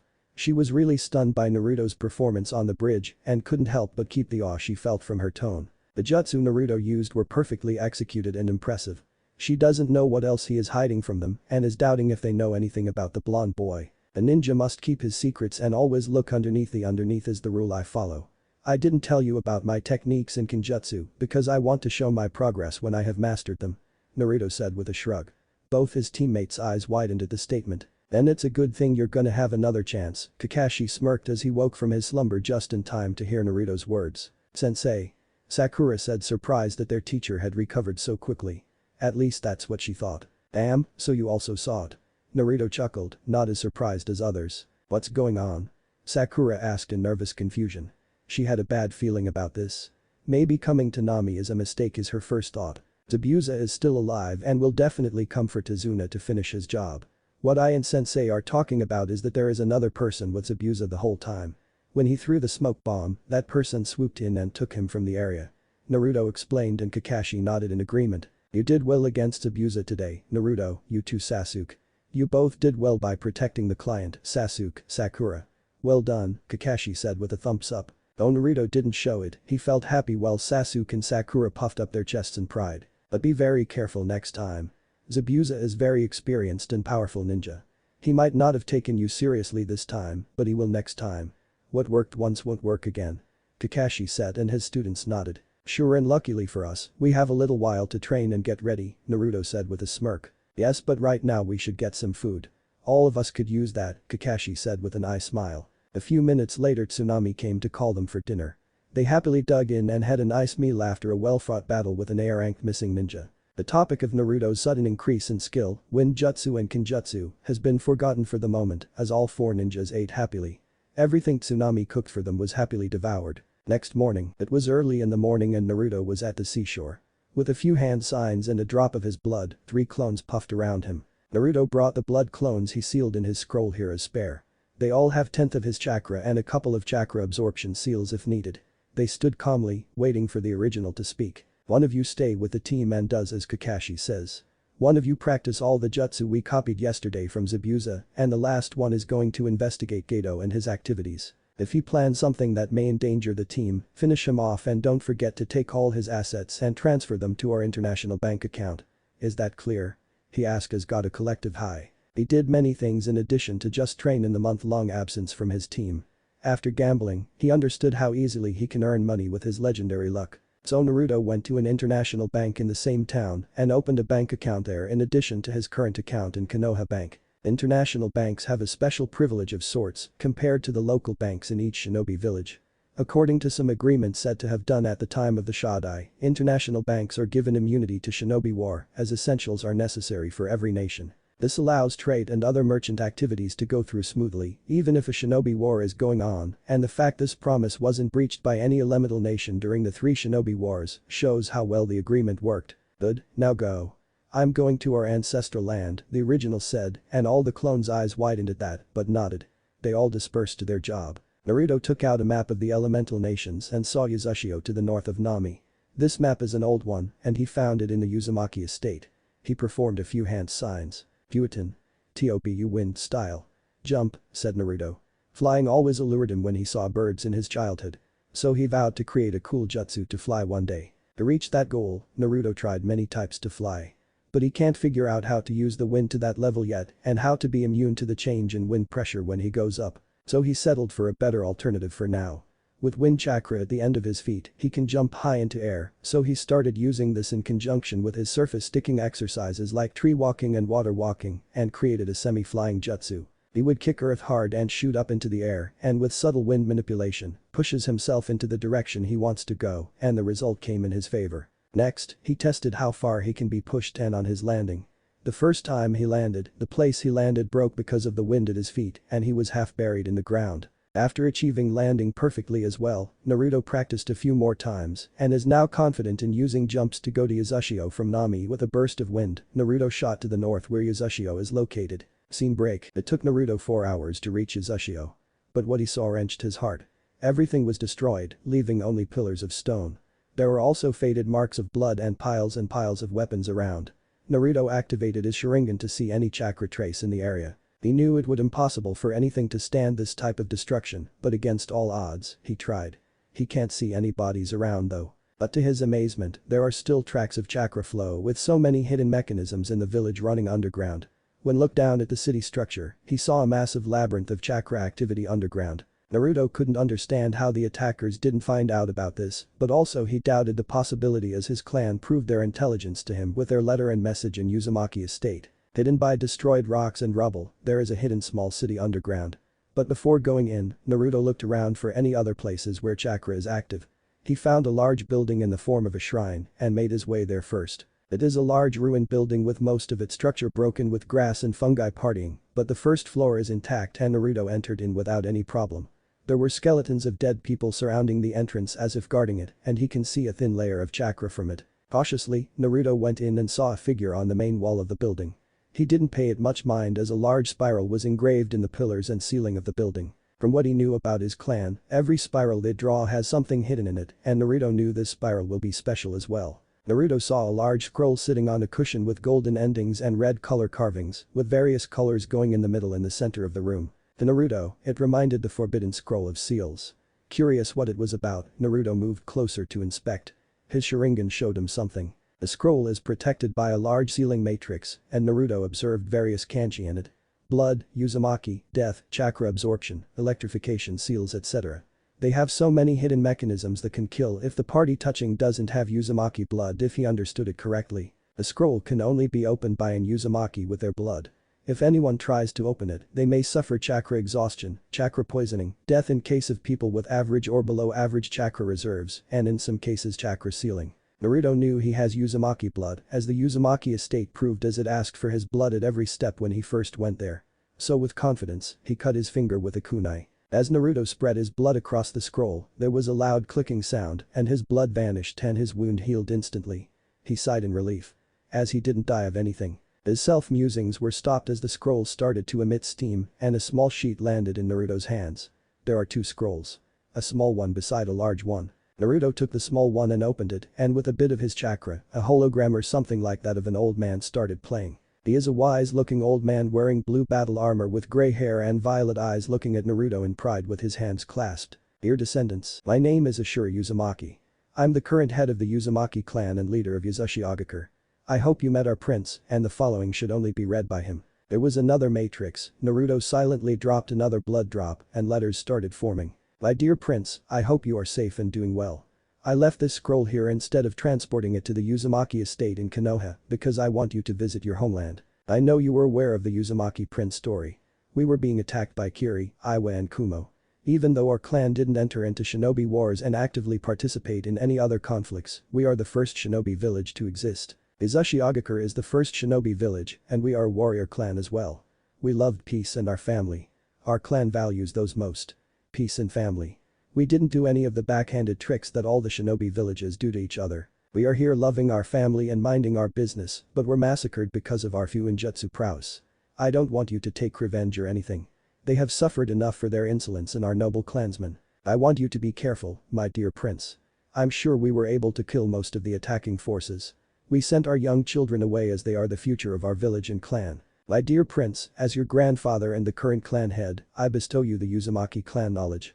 Everything from fuinjutsu to juinjutsu and all the forbidden and secret techniques we created are there in this scroll. I entrust you with the future of the Uzumaki clan and hereby name you the clan head and guardian of the Uzashigakure. Honor our memory and live a long and happy life. There is a ritual that is going to take place as soon as this is done. Don't worry, it is not dangerous. It is in place to completely transfer the charge to you. I know you didn't have a good childhood, my dear Mago grandson, but I am glad you are safe. The ritual will also get rid of any growth stunt you have due to factors that could be avoided. It will make your body stronger and will give you full access to our clan's Kekkei Genkai. Take care of yourself, Mago. Remember the world is not all black and white and we are shinobi. Our clan is a great reminder of that. If you want peace, you should be ready to fight for it. We thought we could escape the conflicts and wars if we stayed away from them and not participated. We were proven wrong when 3 of the 5 shinobi nations attacked us. Become strong and bring the peace our clan died for. We will always be with you in memory. P.S. The scroll has a picture of our family, it's the only thing I could salvage. With love, Ajichan, Ashura Uzumaki. Naruto felt tears coming from his eyes and saw the Uzumaki symbol beneath him glow a brighter red. His mind went blank after that as the ritual went on. Meanwhile, with blood clones, while the original was on his way to Uzushio, the blood clones fell into their job and did their part perfectly. First they assigned duties. The first blood clone will go to Team 7, while the second one went to practice the jutsu they copied with some shadow clones, while the last one took on the investigation duty. When the first clone returned, Kakashi was up and everyone was having breakfast. With the excuse of morning exercise, the clone joined them. After their breakfast, Kakashi started their training. Let's start. Does any one of you know about chakra control? Kakashi asked. He has a Naruto clone supporting as he still can't walk. Kakashi thought his clone did their job of carrying him well yesterday and assigned one clone of supporting him. Naruto had to follow and made a clone just to follow the man and what he wants to do. As usual, Sakura puked all her book knowledge and Kakashi smiled. Correct. Now let me show a method to increase your control. This allows you to control your chakra better and use it efficiently, he explained and walked up to a tree with the clone supporting. You need to send chakra to the soles of your feet and walk like this, Kakashi said and walked a few feet on the tree. All of them gave surprised reactions including Naruto and Kakashi asked them to practice it till they master it and left. The second blood clone created 100 clones and assigned them a specific jutsu. One squad of 10 clones in addition to this were practicing the Jinjutsu, which is effectively using the Eye of Hypnotism part of Sharingan well. Each squad started practicing a specific jutsu. While one practiced the Water Dragon Jutsu, another practiced Water Wave Jutsu and Hidden Mist Jutsu. Their practice went on like that. The blood clone didn't stop there. It also instructed another squad to practice the Kenjutsu mimicking Zabuza's moments wielding a shadow clone version of the Executioner blade. They chose an unused part of the island for their practice and also secured the perimeter with some proximity seals and noise suppression seals, so all their loud practice will not be heard by anyone. The third blood clone is also doing his duty and is currently watching Gato. The short businessman looked disgusting to him with his appearance. He has shaggy brown hair and sports a pair of small, circular black glasses, which doesn't suit him and wore a black suit with a purple tie, a yellow shirt underneath his coat and closed-toed shoes. Naruto found the short films collection of Under the Rug dealings going in the Wave Country and what he is actually doing in his short watch of few hours. All Gato's activities didn't amuse the clone a bit and all he wanted is to bang the short fuck's face repeatedly into a burning oven and kill painfully. But he stuck to his watch duty for now. That evening, somewhere on Nami Island, as the day passed, all the blood clones discussed their progress and plans. They can't contact the original for some reason and they decided to take things into their hands. Kakashi with Tazuna and I have just returned from the ongoing bridge work. The day went peacefully without any interference from anybody. I think the clone I left is still practicing tree climbing and Sakura already mastered it, the first one said. I practiced the jutsu. They are coming good and found a way to increase the efficiency of clones. I think we can dispel the Jinjutsu cast on us by Kakashi now, he said proudly. Really? Asked other clones. Yup. We practiced a lot and after multiple tries, I managed to break through 4 clones simultaneously casting. So I think we can escape them, he assured, and all of them jumped in joy. I don't want to dispel the clones now and create a headache to the original. So I didn't dispel them yet, that's good. We don't know how he is and can't contact him either. So better to wait till he asks you to, said the third and the other two nodded and looked at him. The short fuck is so screwed, I'm sure boss will kill him immediately for everything he did. Is it that bad? Yes. It's worse than the unofficial mission, boss went on. You know how it turned out, yeah. So what do we do? Just wait. Continue your assigned job and if the boss didn't contact even tomorrow, we can discuss a plan of action then, said the first blood clone, and others nodded and dispersed. Dinner time, Tazuna's house. Not knowing of everything happening in Nami, Team 7 with Tazuna's family are having dinner after a day of full effort. Everything went well for all except Inari, Tazuna's grandson. After hearing all the progress Team 7 is making, he threw a tantrum about the failure of the team's mission and other antagonistic words. Slap. Naruto's clone couldn't take it, slapped Inari. Care to repeat it, brat? He asked with his eyes narrowing at the young boy. Inari tears-stained eyes, glared back harshly and tried to run away, but something, more like someone stopped him. Listen, brat. I know that your country is suffering from a tyrant and know about your father's story as I heard about him in the murmurs around town. When someone tried to stand against Gato and they will be beaten by the thugs he hired, Naruto spoke, holding Inari's hand in a vice-like grip. At this point, all the people in the house have their attention fixed on Naruto. Tsunami wanted to stop, but something told her it would be futile and stayed quiet. But your grandfather, despite knowing all this and the price he would pay if he was captured by Gato, is risking his life to construct the bridge. The bridge that will connect this island to the mainland. A bridge of hope. A bridge of dreams. For what? So that you don't need to suffer anymore. So that anyone on Nami doesn't need to suffer the fate Kaiser suffered. You know, he even lied to the Hokage about the mission parameters, and if he was to step into Konoha again, he would be executed instantly without any investigations. But still, he did it for you, Inari, Naruto said, daring the brat to make a move or raise his voice, but Inari wisely did none and just whimpered. He is doing it for your people. The people of Nami, and that includes you. Inari. An ungrateful brat who only knows to cry like a coward and show his back to his family instead of helping them. Do you know how much your mother bears the taunts and threatening calls of the thugs made on your grandfather and herself? Everyone knows she is living with an old man and a good-for-nothing son. She endures all those, and what are you giving her in return? Running away from problems, not listening to her words, and throwing useless, foolish and childish temper tantrums about a dead man who is a hero who tried to fight against the tyranny of Geto. You are a worthless shit and don't have any right to comment on the actions of others, and what did you say, we all are going to die?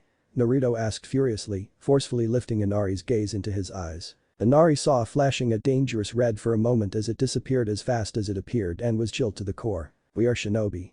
Death and risk is part of the job. We are not afraid of death, and every shinobi dies for their village happily as they love it and protect it till their demise.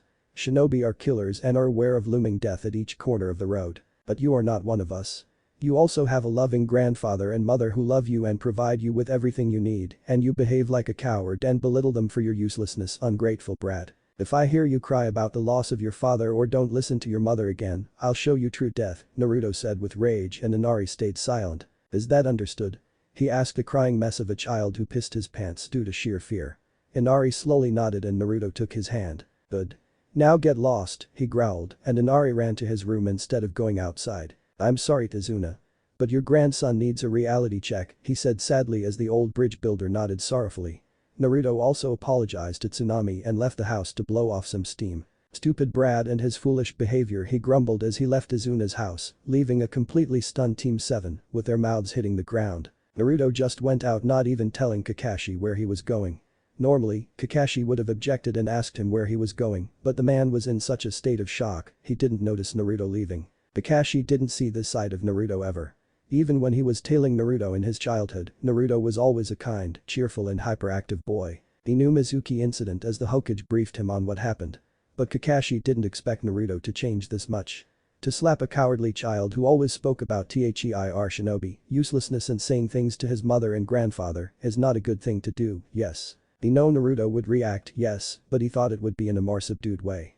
Either by telling Inari of Naruto's own life or his struggles in life. But not like slapping Inari, which even his mother and grandfather didn't dare to do, and saying to his face that he is a cowardly, useless and ungrateful brat is a new thing.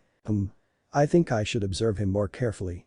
Not that this change is unwelcomed, but to know what extent it is in him, thought Kakashi. He is going to report this to the Hokage after the mission is done. Next morning, after calling the second clone and practicing everything they learned in the day to blow off some steam, the first clone slept while the second clone went to do his work. Naruto heard someone enter the clearing and pick herbs. He silently observed what they were picking and knew the herbs the person is picking are used to treat chakra exhaustion and injuries in particular from his knowledge. Naruto knew who was injured like that.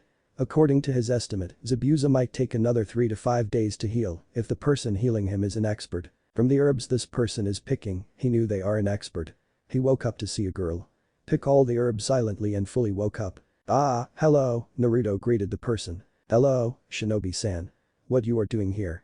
She asked in a kind tone. She had long black hair, pale skin and large dark brown eyes, and a slender frame, and wore a sleeveless pink kimono with pale red edges and decorated with small plum-colored swirls that went to her ankles. Around her waist was a simple white obi tied in a bow, and she wore a pair of light brown sandals with dark straps.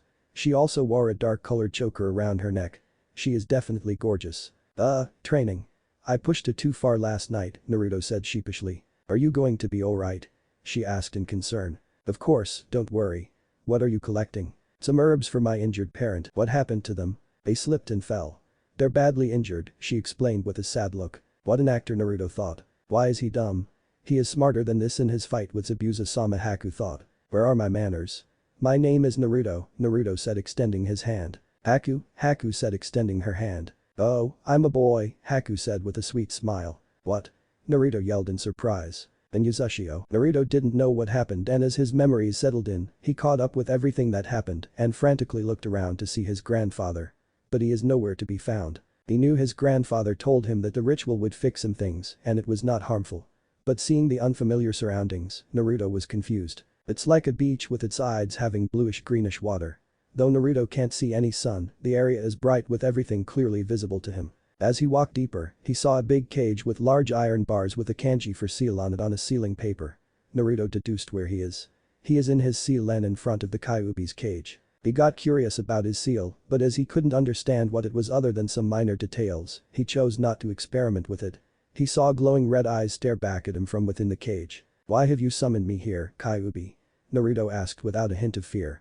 But before the Kyuubi could answer, another voice interrupted. "Naruto?" Someone gasped. Naruto turned to see the person who called him and froze in shock. There, in front of him stood the most beautiful woman he has ever seen. She has long red hair which from the first look, he loved a lot.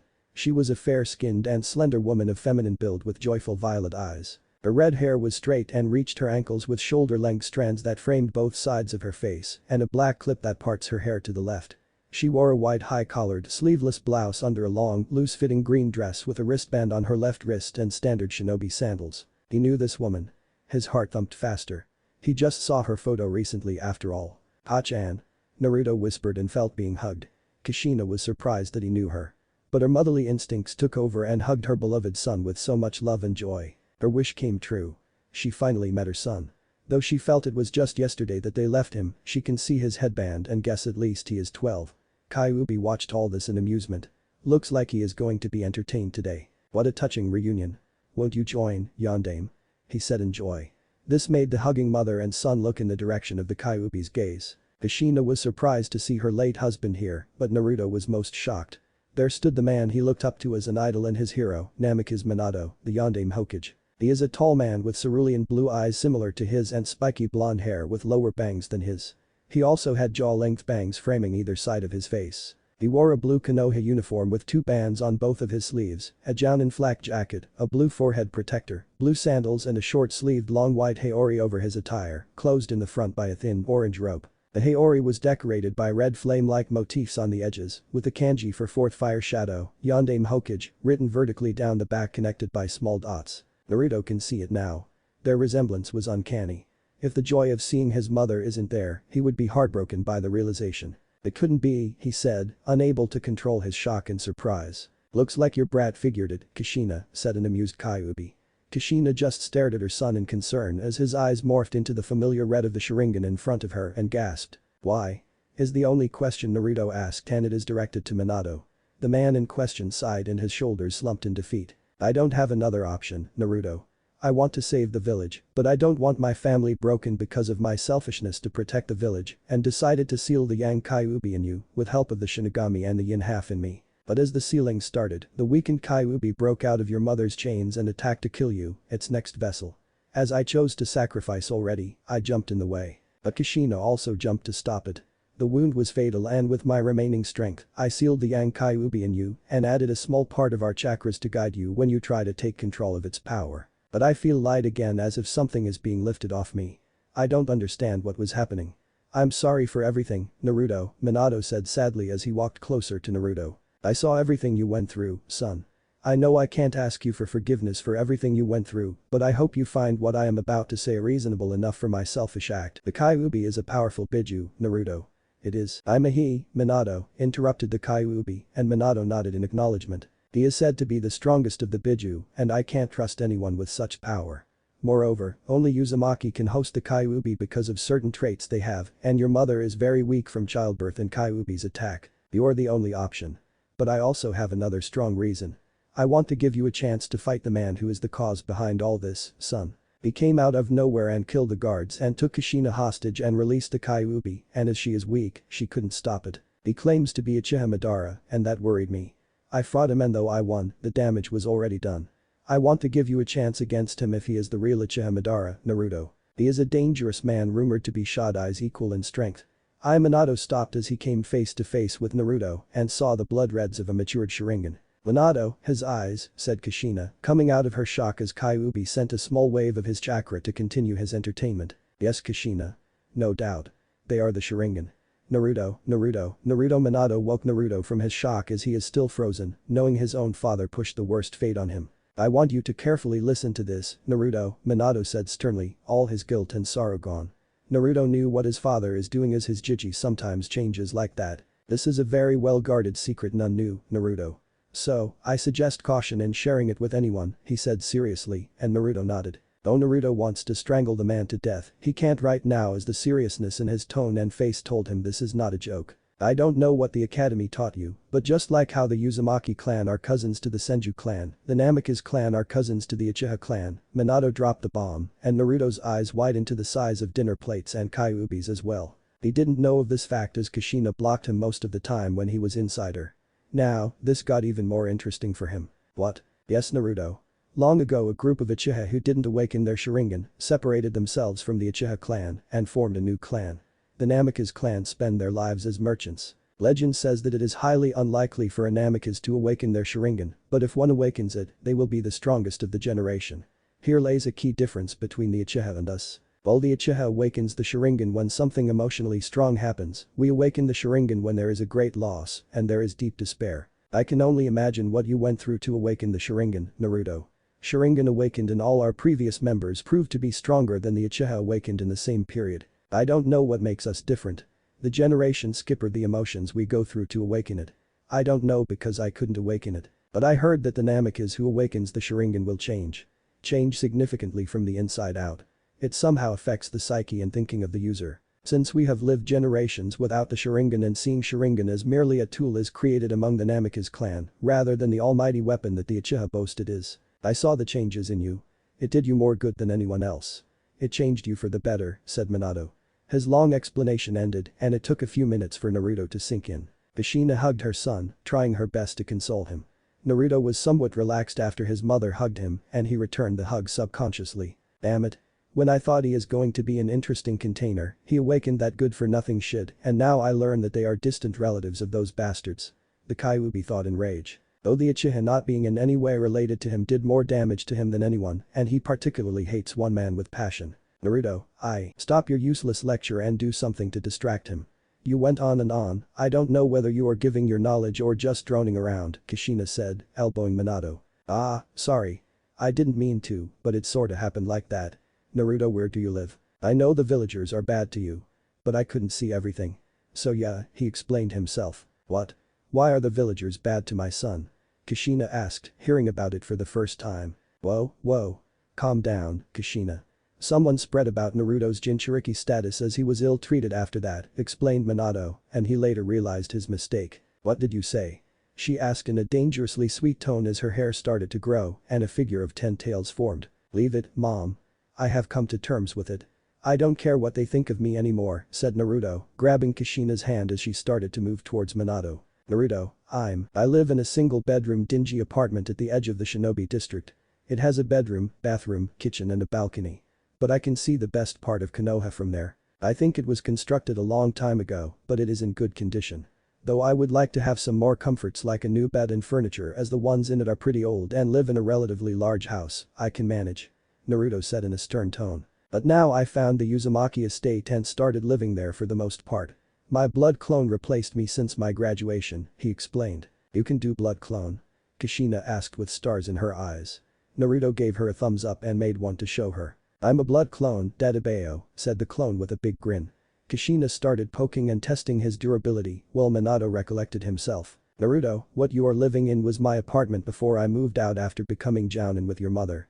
If I'm correct, it has a balcony which gives a perfect view of Hokage Monument, is it not? Naruto nodded. He seems somewhat recovered from the shock. Though there is not much joy outside, he is happy to know he is living in his father's apartment. Maybe Jiji did this one thing right. Came a passing thought. There are some seals I made to hide some things in that house. I forgot them there when I moved out. Some scrolls have the beginnings of Rasengan and Hiraishin hidden in the cabinet below the cooker in the kitchen. It is blood sealed and if you apply your blood, I think it would recognize you. Take them as a gift for all the birthdays I missed and there are some other basic elemental jutsu and chakra exercises. You can use them as well. Everything there is yours, son. I'm sorry that I had to seal the Kyuubi in you, but I don't have another option, Minato apologized at last. His responsibility as the Hokage stopped him from pouring his heart to Naruto till now, but seeing the damage his village did to him, his mask finally cracked. Naruto hugged him for the first time in all this time and Minato tearfully expressed his regret. He knew some instances where Naruto suffered. But in all his calculations, he didn't think the village would make him awaken the Sharingan. He saw in his childhood how difficult it is for them, the Namikaze, to awaken the Sharingan. Instead of just a strong emotional outburst like the Uchiha, they need constant despair hanging around and bearing it as hell. He knew awakening the Sharingan is a slow process for them, and only Kami knows how much despair Naruto went through to finally awaken. If only he knew it before all this happened. As his Hokage side weakened, everything became more clear for him. His father's side took over. I know it is late, Naruto. But for what it is worth, I'm sorry, Naruto. I shouldn't have sealed the Kyuubi in you, or at least believed the people of Konoha would look past their hatred. I'm sorry, son, Minato said, bowing his head in defeat and surrender. Kushina's hand was on her mouth in shock. He walked up to the bowing Hokage and lifted him. I can understand your situation, Dad. I don't think it is your mistake. As the Hokage, you are chosen to protect the people of the village, and you did an excellent job by protecting the entirety of Konoha from his attack. Even if it resulted in your family being torn, I forgive you. You saved so many lives and you are my hero for that, Naruto said and hugged his father. Minato cried tears of joy. He was forgiven for what he dubbed as the biggest mistake and regret of his life. I can't fault you entirely. The populace of Konoha should also take the blame. Gigi is too old to deal with this, he said, and Minato didn't comment on that. That line reminded him and Kushina of the various promises the old man had made in their dying breath. I won't say they are completely innocent either. Though I sealed him in you to save my village and balance of power in 5 great nations, I'm sorry, Naruto. I did what I thought best without listening to your mother's advice and opinion. I'm sorry for that, Kushina, he said as the Redeed walked up to them and both mother and son bonked him and yelled baka. Minato endured, and after a sheepish smile, they had a family hug. Kushina felt tears of joy as meeting and talking to Naruto eluded her all this time, as she still regretted leaving him alone to fend for himself like that. But seeing him all grown up and doing the Uzumaki clan's greatest invention was heartwarming. Thinking of the greatest inventions, she does have something to share as well. What made you suddenly appear here and where is this? Naruto asked, and Minato chuckled and replied happily. This is your mindscape, Naruto. This is a mental representation of your mind and a part of it. And as for our appearance here, I have sealed a bit of mine and Kushina's chakra in your seal, as a last-ditch effort to help you. I would help in case you ever reached Eight-Tails state and your mother, at the time you fight the Kyuubi for his chakra and control over him. But I think the Uzumaki ritual you are going through did this. Didn't it say it is going to repair the malfunctions and malnutrition if it can be avoided? Minato asked and Naruto nodded. Kushina found a word that triggered a squeal, and Naruto explained what was going on. So you are in Uzushio? She asked, perplexed. She didn't think her son would come to Uzushio one day after its destruction in the Second Great Shinobi War. Yes, Kachan and I saw Ajichan as well. So you are implying that the ritual has fixed the seal and ejected your chakra as it is a foreign source? Naruto asked dumbly, to which Minato and Kushina nodded. Though Naruto is good at seals, he didn't think he is going to be at the same level as his parents, who are Genjutsu masters. They understood the mechanism of the ritual to such an extent that started explaining what it does to Naruto. I don't think I'll get another chance to meet you both like this, so let's do something. I can't have you both feeling sad with me around, said Naruto, and both his parents nodded. But I have something I should also teach you before we get distracted. Let's see, Kushina said, which made the father and son look at her expectantly. If you have come to Uzushio, then you can visit our home and take anything from there, as everything there belongs to you. I don't know what condition it is in. The house is to the right of the Uzukage. Yes, Tu-chan was very happy to call himself that, Uzukage Tower in the middle of the village.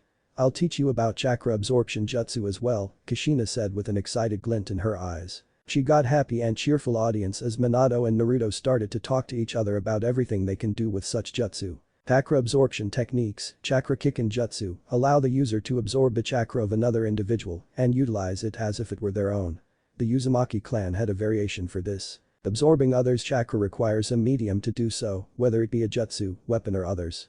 Some can absorb chakra simply by making physical contact with a target. There is a seal prepared by the Uzumaki clan for this. However, the technique I'm going to teach you is an advanced version of that seal, as it doesn't require any of the above, but just contact with your chakra, but also gives something more. For example, if you touch someone who has a special Kekkei Jinkai, you will absorb that nature chakra unlike the normal chakra in case of the other variant. But this doesn't apply to Ninjutsu as it requires blood rather than chakra.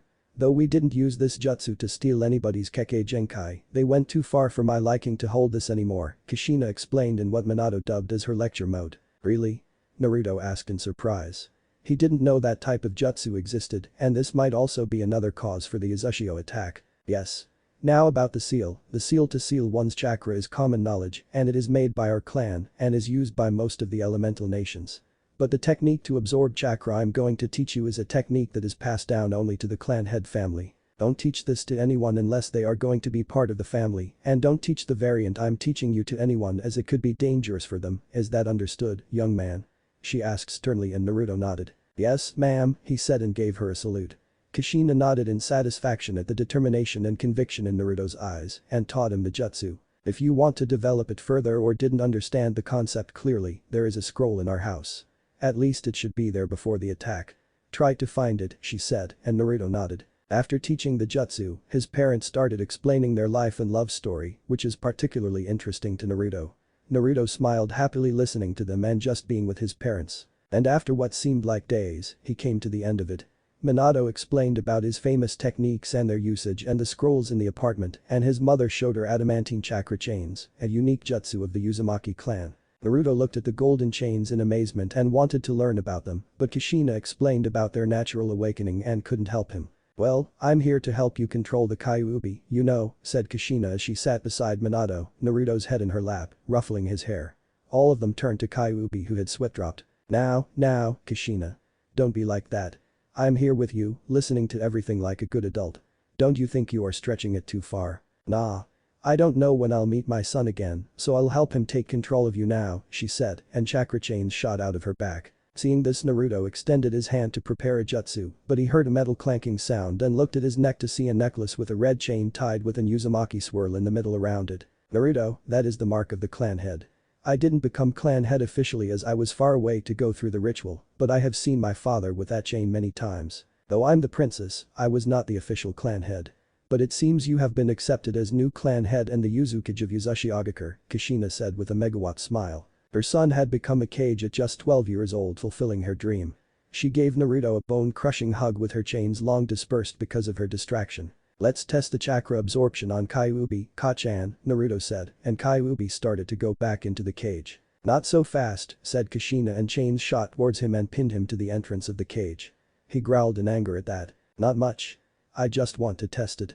I'm not one for force submission. I promise it will be itsy bitsy part for you, Naruto promised and touched the struggling Kyuubi. He felt a large intake of power and rage and felt as if he was invincible. But all the chakra he took went straight into the necklace and a small seal formed on it. Huh? I can't use it. He said dumbfounded. The Uzumaki are more crafty than I thought. That's it. Not going to give you any more, said Kyuubi and chains vanished around it and he went deep into the cage. But he was not even worse for wear after Naruto thought he took a sizable potion. That went well, said Minato as he transferred the key of the seal to Naruto. Kyuubi laughed silently in his cage in the cover of darkness. Foolish Minato. You don't know what happened and by the time you find out, it's going to be too late. He thought happily. But that necklace reminded him of something. What that is, he can't put his finger on for now. How much time do you have? Naruto asked and Minato sighed sadly. I don't know, son. We should be gone by now.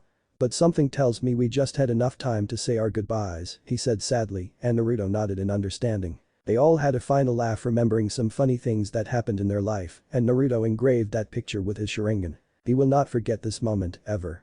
He made a shadow clone and made him snap a photo with a camera he created in his mind after Minato explained how this works.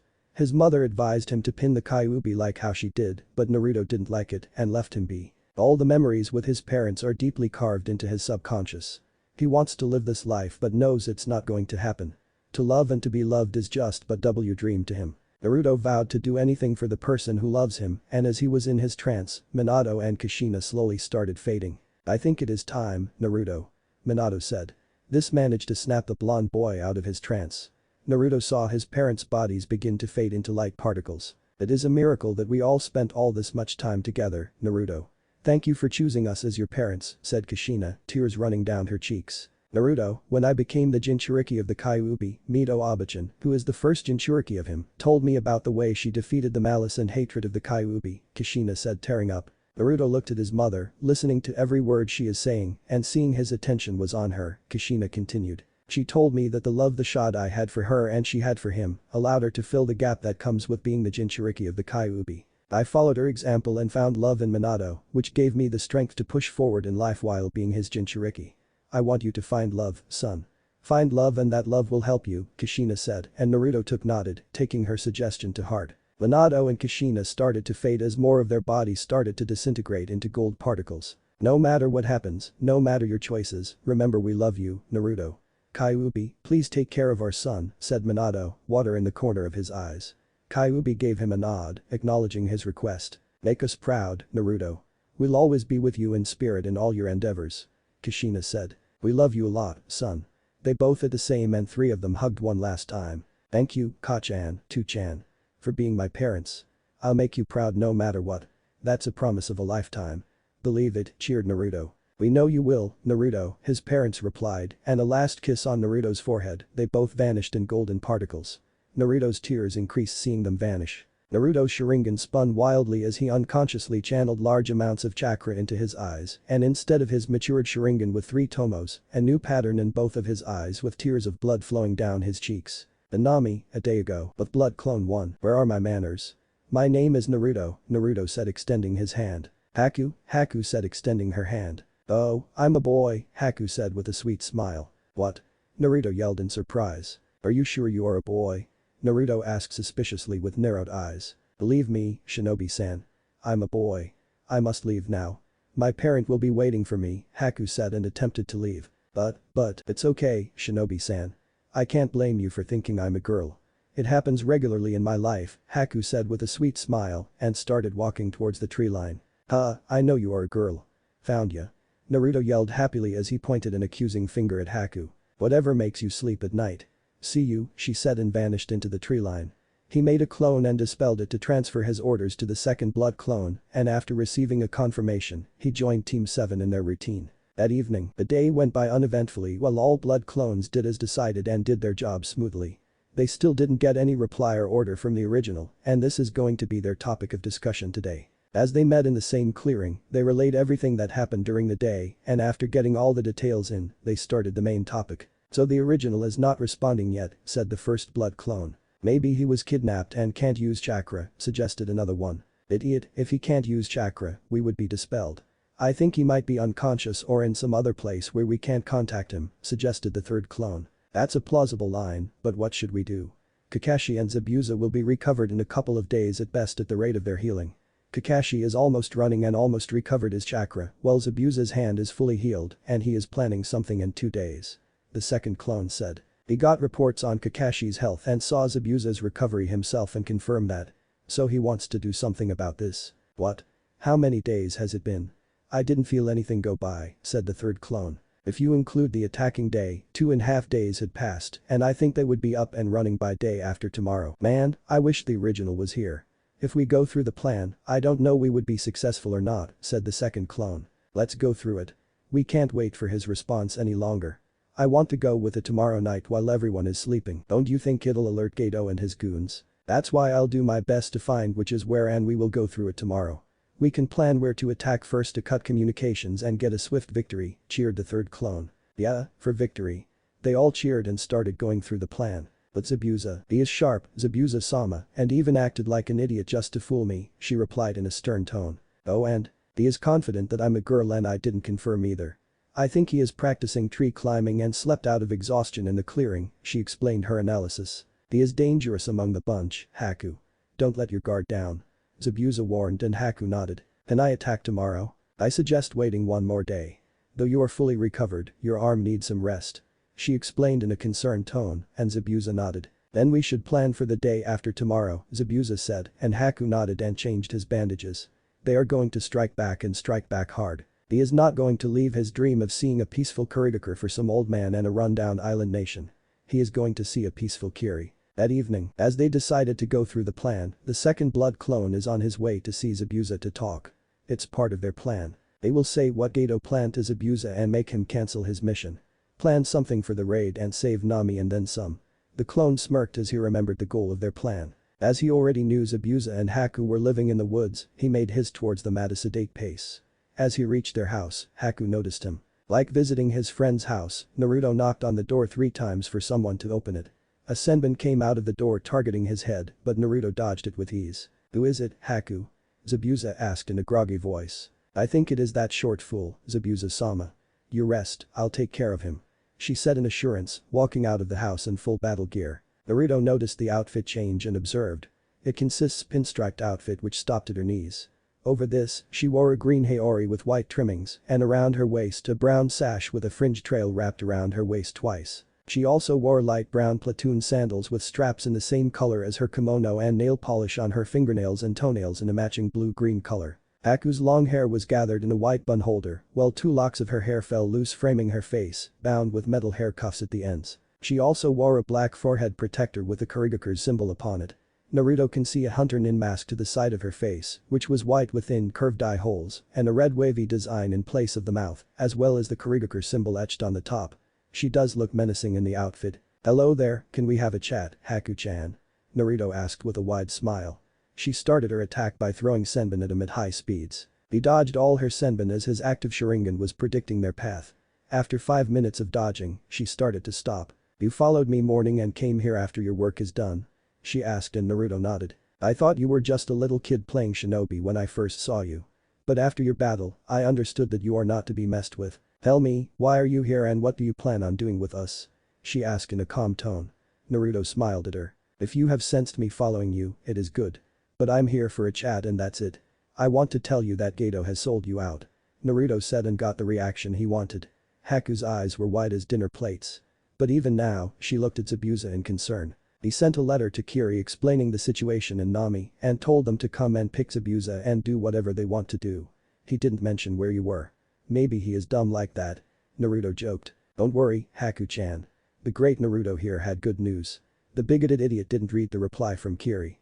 "I think he thought they would kill you and give him the bounty." Anyway, the reply came directly from the Mizukage.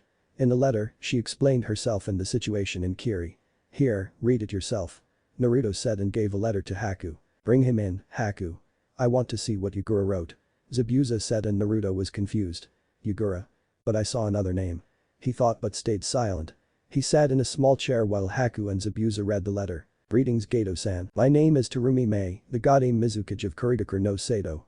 I thank you on behalf of Kiri people for informing us about one of our strongest swordsmen. I'll immediately send an Anbu squad to bring them back to Kiri. The situation in Kiri is not good as people think. The civil war took its toll on the village and its shinobi. We have made a new law to forgive all the missing ninja who has abandoned us in the bloodline war period. The Anbu squad will arrive in 2 days, and I request no harm be done to Zabuza or anyone associated with him. You will be given the bounty amount for your help as payment.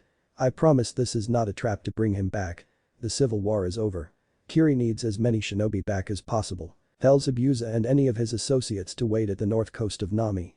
The Anbu will explain the rest. Best wishes, Terumi Mei, Godame Mizukage." "Did Terumi Mei write this letter, Haku?" Zabuza asked as he leaned against the bed frames. Haku couldn't speak. At last, she is going home.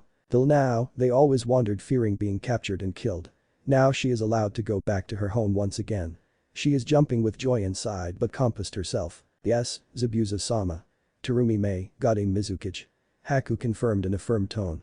Haku gave the scroll to Zabuza. He opened it and saw the official Mizukage stamp beside Terumi Mei's name and it was addressed to Gato. "Well, what of that short fool?" he asked curiously. "Well, that short fool thought of not paying you and escaping by handing over you to Kiri Hunter Nin. Idiot.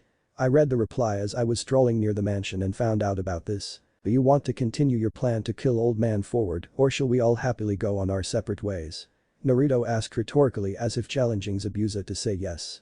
Zabuza thought about it for a minute. "What the brat said is right. I'm no longer under Gato after knowing his foolish plan. I'm in no hurry to kill the old man," he thought and nodded to himself, making a decision. "Well, it seems like luck is on your side, brat. I'll no longer be killing that old drunk and we can go our separate ways. But tell me, what else did you find in your stroll?" Zabuza asked curiously. "That would be telling. If you have decided to not attack, I have some other works to do." "Bye, Zabuza, Haku. I'll be here when those Kiri fellows come. I can't let them kill you if they are against the Mizukage's orders. So yeah. See ya," Naruto said and vanished into smoke. What a kid. Zabuza thought as he thought of possible scenarios Mei won the war. Haku on the hand is too excited to talk and enjoyed her happiness in her mind. Scene break. Izushiogakure. After some time of leaving his parents, Naruto woke up from his unconscious state and felt different. He couldn't explain how, but he knew something is different in him. He didn't give it much thought and started roaming around Uzushio with a scroll in hand. Surprisingly, he was in the same spot where he stood before the ritual. According to the clock he had, it has been nearly 2 to 3 days since the ritual took place. His mind is fuzzy about the details. He ate some food he brought with him and a storage scroll and sat in a meditative position and started to meditate. Meditation is a skill he learned from the scrolls in the Uzumaki estate. The scrolls explained about meditation and how it helps a shinobi in more than one way. Generally, meditation is seen as a method of enlightenment and wisdom for others, but it helps shinobi to dive within and learn about themselves more. Meditation is a process of calming one's mind and clearing it of all thoughts and diving within to observe yourself. It helps in increasing concentration and thinking. For a shinobi, meditation helps in seeing and feeling their chakra. Chakra is a combination of physical and spiritual energies, and meditation helps to keep track of one's chakra, its potency, and chakra natures. Those who meditate more will also develop sensory skills and skills to sense emotions. Sensory shinobi were rare. Meditation also helps in emotional balance. It helps in keeping a cool mind in situations of high pressure, and that leads to fewer mistakes and more chances of a successful mission. That is the reason why meditation is a well-practiced skill by shinobi. He dove deep into himself and saw his chakra. For a Jinchuriki like him, chakra can be seen in their mindscape, which is something he learned from his mother in their recent conversation. He is going to test that later. He saw his chakra, it is more potent and had a mix of orange in it which is quickly disappearing, merging with his dark blue. His reserves doubled from the last time he saw it a month ago. He can estimate that. Maybe the Kyuubi chakra absorbed by the locket caused the increase. Naruto thought of the possibility. He shrugged. He is going to do more chakra control exercises now. His father had given him an idea that would help in his ninjutsu practice and mastery. According to him, Naruto is going to master a jutsu to the extent that it should only require a few hand signs to perform. For example, his Kage Bunshin no jutsu needs a cross sign. His father advised him to practice at sealess. That gave Naruto the full idea of the scope. If he practices at seal less, then he can do them whenever and wherever he is. In case he is bound or unable to move his hands, it would be a lifesaver. He has to give the man credit for it. He is a genius for a reason. After some more observation, Naruto stood from his sitting position and took the scroll on his back and opened it. He channeled some chakra into it and it opened. He saw the content of it. There are so many kanji in the scroll which consist of different things like Juinjutsu, Ninjutsu, Weapons, Hijutsu, Juinjutsu, Jikuken Ninjutsu, Summoning, Iram Ninwait, Summoning. Naruto stopped and channeled chakra on that kanji, and a large scroll of the same size came out of it. It is a large red scroll with big green lines and gold edges. It has a regal look about it that enticed Naruto into opening it. Dragon Summoning Contract. It read. Naruto got curious about its name and opened the scroll. It has the required hand signs and the instructions to summon a dragon. He read all the names written in red ink which was assumed to be blood. Naruto bit his finger and wrote his name on the contract. The scroll instructed to summon the boss of the clan first to finalize the contract, and the user must use half of their chakra for this. Naruto knew he had a large amount of chakra. Very large reserves. So he decided to use the tenth of his chakra instead of half and bit his finger and did the hand signs. Kuchius no Jutsu summoning jutsu, he said, slamming his hand on the ground. He saw black limes form on the ground and a large puff of smoke was released. It kicked so much dust and Naruto can't see 4 giant shadowy figures in front of him. As he cleared the smoke with a wind jutsu, he got the first glimpse of their majestic appearance. In front of him stood 4 dragons on flesh and he knew no one would believe him if he said he saw dragons. The first dragon was gold with its head characterized by a short face with long and smooth metallic horns that swept back from its nose and brow, as well as the neck frills that adorned both sides of its neck. From its mouth and nostrils descended 4 pairs of long, flexible muscular spines that resembled whiskers or barbels. Along with the dragon's narrow eyes, these features contributed to giving it a look of grandeur. Its eyes acquired an appearance of shiny, liquid gold.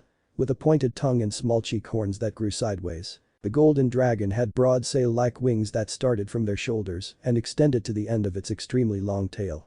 The wings were kept closed upright over its back, adding up to its majestic appearance. Next in line was a beige dragon. This one is sporting features a typical large quadrupedal body build, sharp claws, tough beige scales, large wings, and a tail, with a smooth armor-like underbelly. Of his draconian features, its most notable is the exceeding amount of sharp protrusions on the various parts of its body. Large tusks jut out from and curve around either side of its jaw, 2 large horns that stick out from the back of its head, 2 long maxillary canines protrude from its bottom jaw, its chin is rather sharp. It has a horn on its snout, the scapulars of its wings also feature large, spiked protrusions. This one has an unknown sageness in its eyes which gave Naruto a serene feeling. Following it was a snowy white dragon having a beautiful pure white body, blue eyes, 2 golden horns, and blue feathered wings which were glowing with light. The white one was anxious, and Naruto can't see its odd expression from here.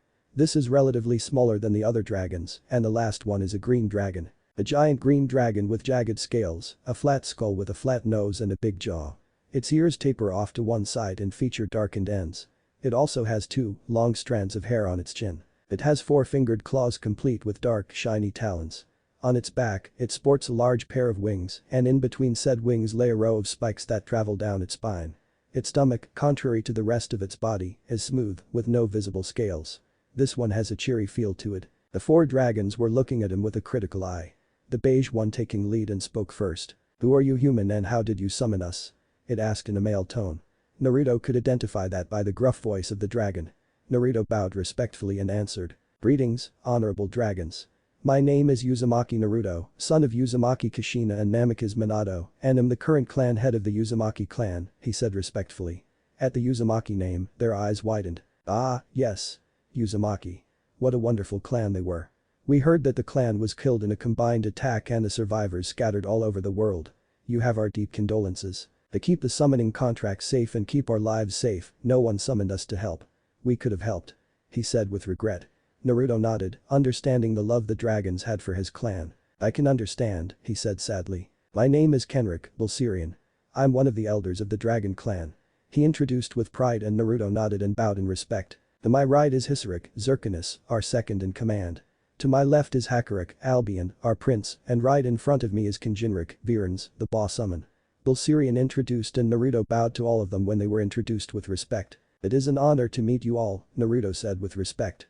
Dragons are prideful creatures and they respect the people with power. But they also have family values, and those are of utmost importance for them, was what the summoning contract had as a precautionary rule before summoning one. "So tell me, Uzumaki child, why did you summon us?" Virens, the boss summon, asked curiously. "I have summoned you to become your new summoner, sir. We are in Yuzushiogakure currently and my grandfather, Uzumaki Ashura, had given me this scroll which contains many clan heirlooms. The summoning contract is one of them, and I chose this to be the best place to get everything situated." Naruto replied, and Virens nodded at his explanation. "Yes, I see. We dragons accept only the members of the Uzumaki clan as our summoners, as it has been traditional for so many generations, and as the legend says, both power and love are required to achieve peace. Prove to us that you have the power to achieve peace, you will be accepted. The core values will be taught to you by us." Virens said in a stern tone, and the other 3 dragons leapt back. Naruto, knowing what he has to prove, prepared himself. "Heian. Rika no Jutsu, fire style. Dragon fire jutsu," he said, and scorching hot reddish-orange flames came out of his mouth. Naruto can feel the heat of the flames from his position. The heat and intensity of the flames are not something he can perform now. The scorching flames approached him and he did some hand signs of his own. "Water style. Raging water wave," Naruto replied as a large wave of water came out of the nearby sea and clashed with the scorching flames. Naruto activated his Sharingan to get a better read of what was happening. He knew he could not underestimate a dragon. He can see a faint silhouette of a large dragon clapping his wings at the forming steam. His water has cancelled out the fire perfectly, though it took some chakra. He had to apply his wind to the water to counter the simple dragon fireball. Instead of spewing just water, he mixed bits of wind in the middle, making it colder so that it can douse the raging flames, and it seems like his plan worked. "Suiton. Suiton no Jutsu, water style. Water bullets," Naruto heard Virens say, and saw many large water bullets at Naruto. He unsheathed Mayuri and slashed all of them in the middle. "Wind style. Great breakthrough," Naruto said, and sent a raging wind blast at Virens. The dragon dodged it by wing flapping. Naruto used his wind to jump higher to get equal with Virens. "Impressive. You have good control over wind and you have Sharingan. I didn't expect that. Very impressive. Young Uzumaki." Bulsirian said, and Virens had a calculative look in his eyes. "Rain. Jinrasen, lightning style. Thunderclap arrow," Virens said, and a thunderclap hit Naruto, but since his body was covered with wind, it didn't affect him. "Well done, hatchling. But don't think it's just over. You have matched my elements, let's see what you will do with my metals," Virens said in glee. Naruto was confused by this. What does he mean by metals now? He thought and observed Virens' scales. They were glinting in the light. Is he a gold dragon instead of a gold-colored dragon? Thought Naruto. Dragon-style secret art. Cage, Virens said, and a large iron dome rose from the ground and started approaching Naruto fastly, and Naruto did something unexpected that the dragons didn't see from anyone. "Shadow clone jutsu," he shouted, and nearly 20 clones came into existence and started performing hand signs of their own. "Collaboration jutsu," they all shouted in unison. "Fire style. Great fire annihilation. Wind style. Wind cutter, said 2 sets of 5 clones, releasing a compressed blast of raging fire towards Virens. Endu Katengi no Jutsu, lightning style. Electric gyroscope technique. Water style. Water wall, said another 2 sets of 5 clones, releasing electrically charged water, stood protective around Naruto as a shield. The offensive spell performed by 10 clones combined as the iron cage approached Naruto and melted it away, and the remains of it were stopped by the defensive water wall with electricity stopped its movements further inwards. Naruto sighed in relief. He didn't know that summoning 4 dragons and performing 20 B rank jutsu simultaneously will be this much fun. The chakra drain is minimal. Though he needs to improve control. He still doesn't know which are his primary elements except for wind. Fire and lightning seemed easy as well. Water and earth are pretty difficult for now. Though with some control exercise, he can get good control, he knew that. The fun came from fighting a dragon. The power in one attack of the dragon boss took his 20 clones working simultaneously and firing 20 B rank jutsu. And still, Naruto doesn't know he is fighting seriously or just to test him. And if their names stand true, then he is just using one metal. He can use steel, copper, gold, and any other unknown metal that Naruto isn't aware of. Heck, might as well use liquid metals. He is going to know the extent of how much the boss can do, and by the looks of it, the boss is not even sweating. Let's see how far you can fare with that sword of yours, Viren said with a smirk and used his claws to attack Naruto. Naruto smirked and Mayuri got a blue shine as she glowed with wind chakra and started a kinjutsu fight. Slash, parry, cut, left hook, right hook, wind slash. Dodge, jump, kick, punch and it went on. Though Viren's is huge, he is surprisingly agile and dodged every attack Naruto threw at him. They fought for another half hour as the dragon boss decided to test Naruto's stamina as well. He dragged on as long as possible, making Naruto use all attacks possible to defend himself. While other 3 dragons started talking about the fight and their new summoner's skills. He is good, Albion said as he watched his father fight. I must agree. It's been long since we got such a talented summoner. Bulsirian added. Do you think he is him? Zirkinus asked Bulsirian. Looks like it, Zirkinus. It's as they said. It's been long and I have many things to believe that.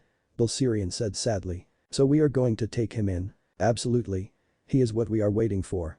It's been long since the name Uzumaki was heard in the elemental nations. Let's see what this young prince will do. Bulsirian said with finality. But Naruto and Virens, you have impressed me, young Uzumaki. Even though we accept only adult shinobi and only those from the clan head family, you have managed to impress me, and that too at a young age. You are a strong shinobi for your age, and you didn't even use Sharingan on me. That shows you just use it as a tool and not like those stuck-up pricks does. Said Virens with annoyance. Naruto jumped in joy at that. Thank you for accepting me, Naruto said with a curt bow. Nonsense hatchling. You have earned my respect. You can call all of us by our names instead of titles. You are one of us now, Uzumaki Naruto. Congratulations. Virens said and offered Naruto his claw. Naruto shook it with his 2 hands and heard other dragons cheer from the shore and turned to them with a wide smile. Albion will be your personal summon. If you want any assistance in battle, you can call any of us. Visit us at Rikshi Peaks at some time, Naruto. We'll introduce you to the others. Viren said and Naruto nodded. He got a question and he asked them without hesitation. I mean no disrespect to you or your clan, sir. But if possible or if the chance arises, can I sign another summoning contract for another animal clan? Naruto asked politely. The dragons were taken aback by the question. Bulsirian and Virens talked something in the draconic tongue that Naruto didn't understand whatsoever and Bulsirian turned to him with steel in his eyes. If by chance such a thing happens, you will contact us. We don't generally have our summoners sign another contract, but if the clan in question is a powerful one and has a good reputation we will consider it. He said sternly. Naruto nodded in understanding and with a final nod, they all vanished in a puff of smoke. All the dragons forgot to ask Naruto about his Sharingan or other skills. Naruto remembered it and shrugged as it was not his problem. He rested for a bit and sent his clones to scout the area. He found many things and a whole underground tunnel network. This surprised him and he sent more clones to search for what else was left. Naruto also found some important things when he traveled through the tunnels under the village. The tunnel system Konoha has adopted was replicated from the Uzushio. The most important part of the search was a small seal with a kanji on them and decided to scan it later as he is not an expert yet and he will look into it after he mastered Fuinjutsu. Naruto felt bored and got a wonderful idea. Let's see. What do I have left to do? Maybe I'll go and explore the tunnel network. Nah. Clones are doing it well. Aha. I know. He thought in glee. He made a shadow clone and dispelled it, ordering his blood clones to give him a status report of what was happening. And the reply came instantly in a rush of memories. He went through them one by one. He is going to decide what to do after analyzing and sending orders to his clones and started going through them. It's going to be fun, he knew. The Nami of blood clones. Are you ready, boys? The first blood clone asked others as they prepared to execute the plan to raid Gato's mansion. Yes. I did my best and got Zabuza's allegiance today, and I think he will peacefully go to Kiri. Though I should go with him. He said with a sheepish smile. Moron. Why the hell did you say that? Don't you think that's dumb? The third blood clone asked. Come on, bro. I know the original will back me on this. He won't leave them halfway like that. The second one explained. There is no time for discussion, guys. Tell me what your subjects are doing. The first one asked. Zabuza and Haki are resting. I made sure they are fully asleep. Same with Team 7. I put some silencing seals as a precaution. Kakashi can't sense us tonight.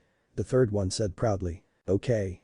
Let's get just then, the memories of the clone made by Naruto dispelled, ordering a status report, and all their eyes widened. Yes. He is back. They yelled in joy and made a shadow clone with the most important details and dispelled it to report to the original. So he is back and right on time. Dadabeo. We are going to be rock this raid.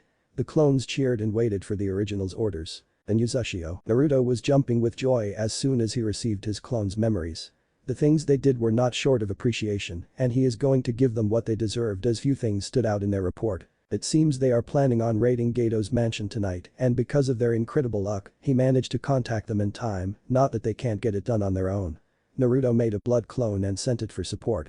He still needs to do some things here after all, and needs to train a bit more. He dispelled a shadow clone, relaying his orders to wait till his blood clone arrives and dispel the shadow clones who had been waiting to practice the jutsu all this time under the second blood clone. With that final order done, he braced himself for the information overload that will come with 100 shadow clones, dispelling and went through them. It seems the ritual increased his brain capacity, which made him go through all the information fast. What a nifty ability, huh? As he was going through them, his clones were celebrating. With clones, okay, let's dispel and wait in the scroll. When the fourth blood clone comes, he will summon us again. The first blood clone ordered and 3 of them dispelled, in addition to the 100 clones which were training. Naruto got all the memories and sat in a meditative posture to go through them one by one, while the blood clone made its way towards Nami. Normally he would dispel the 3 blood clones as well as they are working days without resting and would have exhausted their chakra. But he found something about his chakra storage seal. His chakra storage seal can not only store chakra but anything related to chakra. Like his clones. So they can recharge while his fourth blood clone makes his way towards Nami. Naruto went through everything that happened since he came to Yuzushio. The mission itself was special as it is his first official out of the village C-turned-A rank 1. The next thing he observed was an observation his clones made. It seems he missed Kakashi's abnormal hand sign speed and they took note of it and started practicing it. Clever of them. The third thing was the tree climbing exercise Kakashi put Team 7 through. Honestly, tree climbing when you are half dead. Genius, Kakashi. Naruto thought rhetorically. Wasting their time like it is just another candy to eat. Not that his clone cared as he completed the exercise quickly and did hand sign training beside the training area, which Sasuke was not so thrilled about. Kakashi tried to push Sakura on him, but his clone evaded it skillfully. Flashback begin. You seem oddly intelligent with tree climbing, Naruto. Why don't you help Sakura? Kakashi said with an eye smile. No. I have some training to do. I think you should help her improve her chakra pool, sensei. It's not like she can do much with her meager reserves. Naruto said with a shrug. What do you mean by that? Take it back. Sakura yelled in a high pitch, pointing an accusatory finger at him and ready to punch him. Honestly, tell me something. How come you mastered tree climbing so fast? Did you have any previous training? Naruto asked and Sakura denied it vehemently as she saw Sasuke's full attention on the topic. Then it's only one thing. Small chakra pool. Since you have less chakra than Sasuke, you were able to master the exercise fast. If you don't work on improving those reserves, I think you know what happens. He said with a shrug and walked off. As a bookworm, Sakura knows how important chakra is and how it can help in any situation. This nudging by Naruto pushed her to improve her chakra reserves. For her Sasuke-kun, of course. While Sakura was in her dreamland thinking of all and everything Sasuke, the Uchiha became impatient. He can't help but think that Naruto is ignoring him and not seeing him as an equal. He is an Uchiha, an elite. He will show that bastard not to underestimate an Uchiha. First though, he needs to master this tree climbing. He can't take that Banshee's motivating cheers anymore. With renewed vigor, Sasuke started tree climbing while Kakashi sat with Sakura in an attempt to increase her chakra reserves and make her concentrate on that. Flashback end.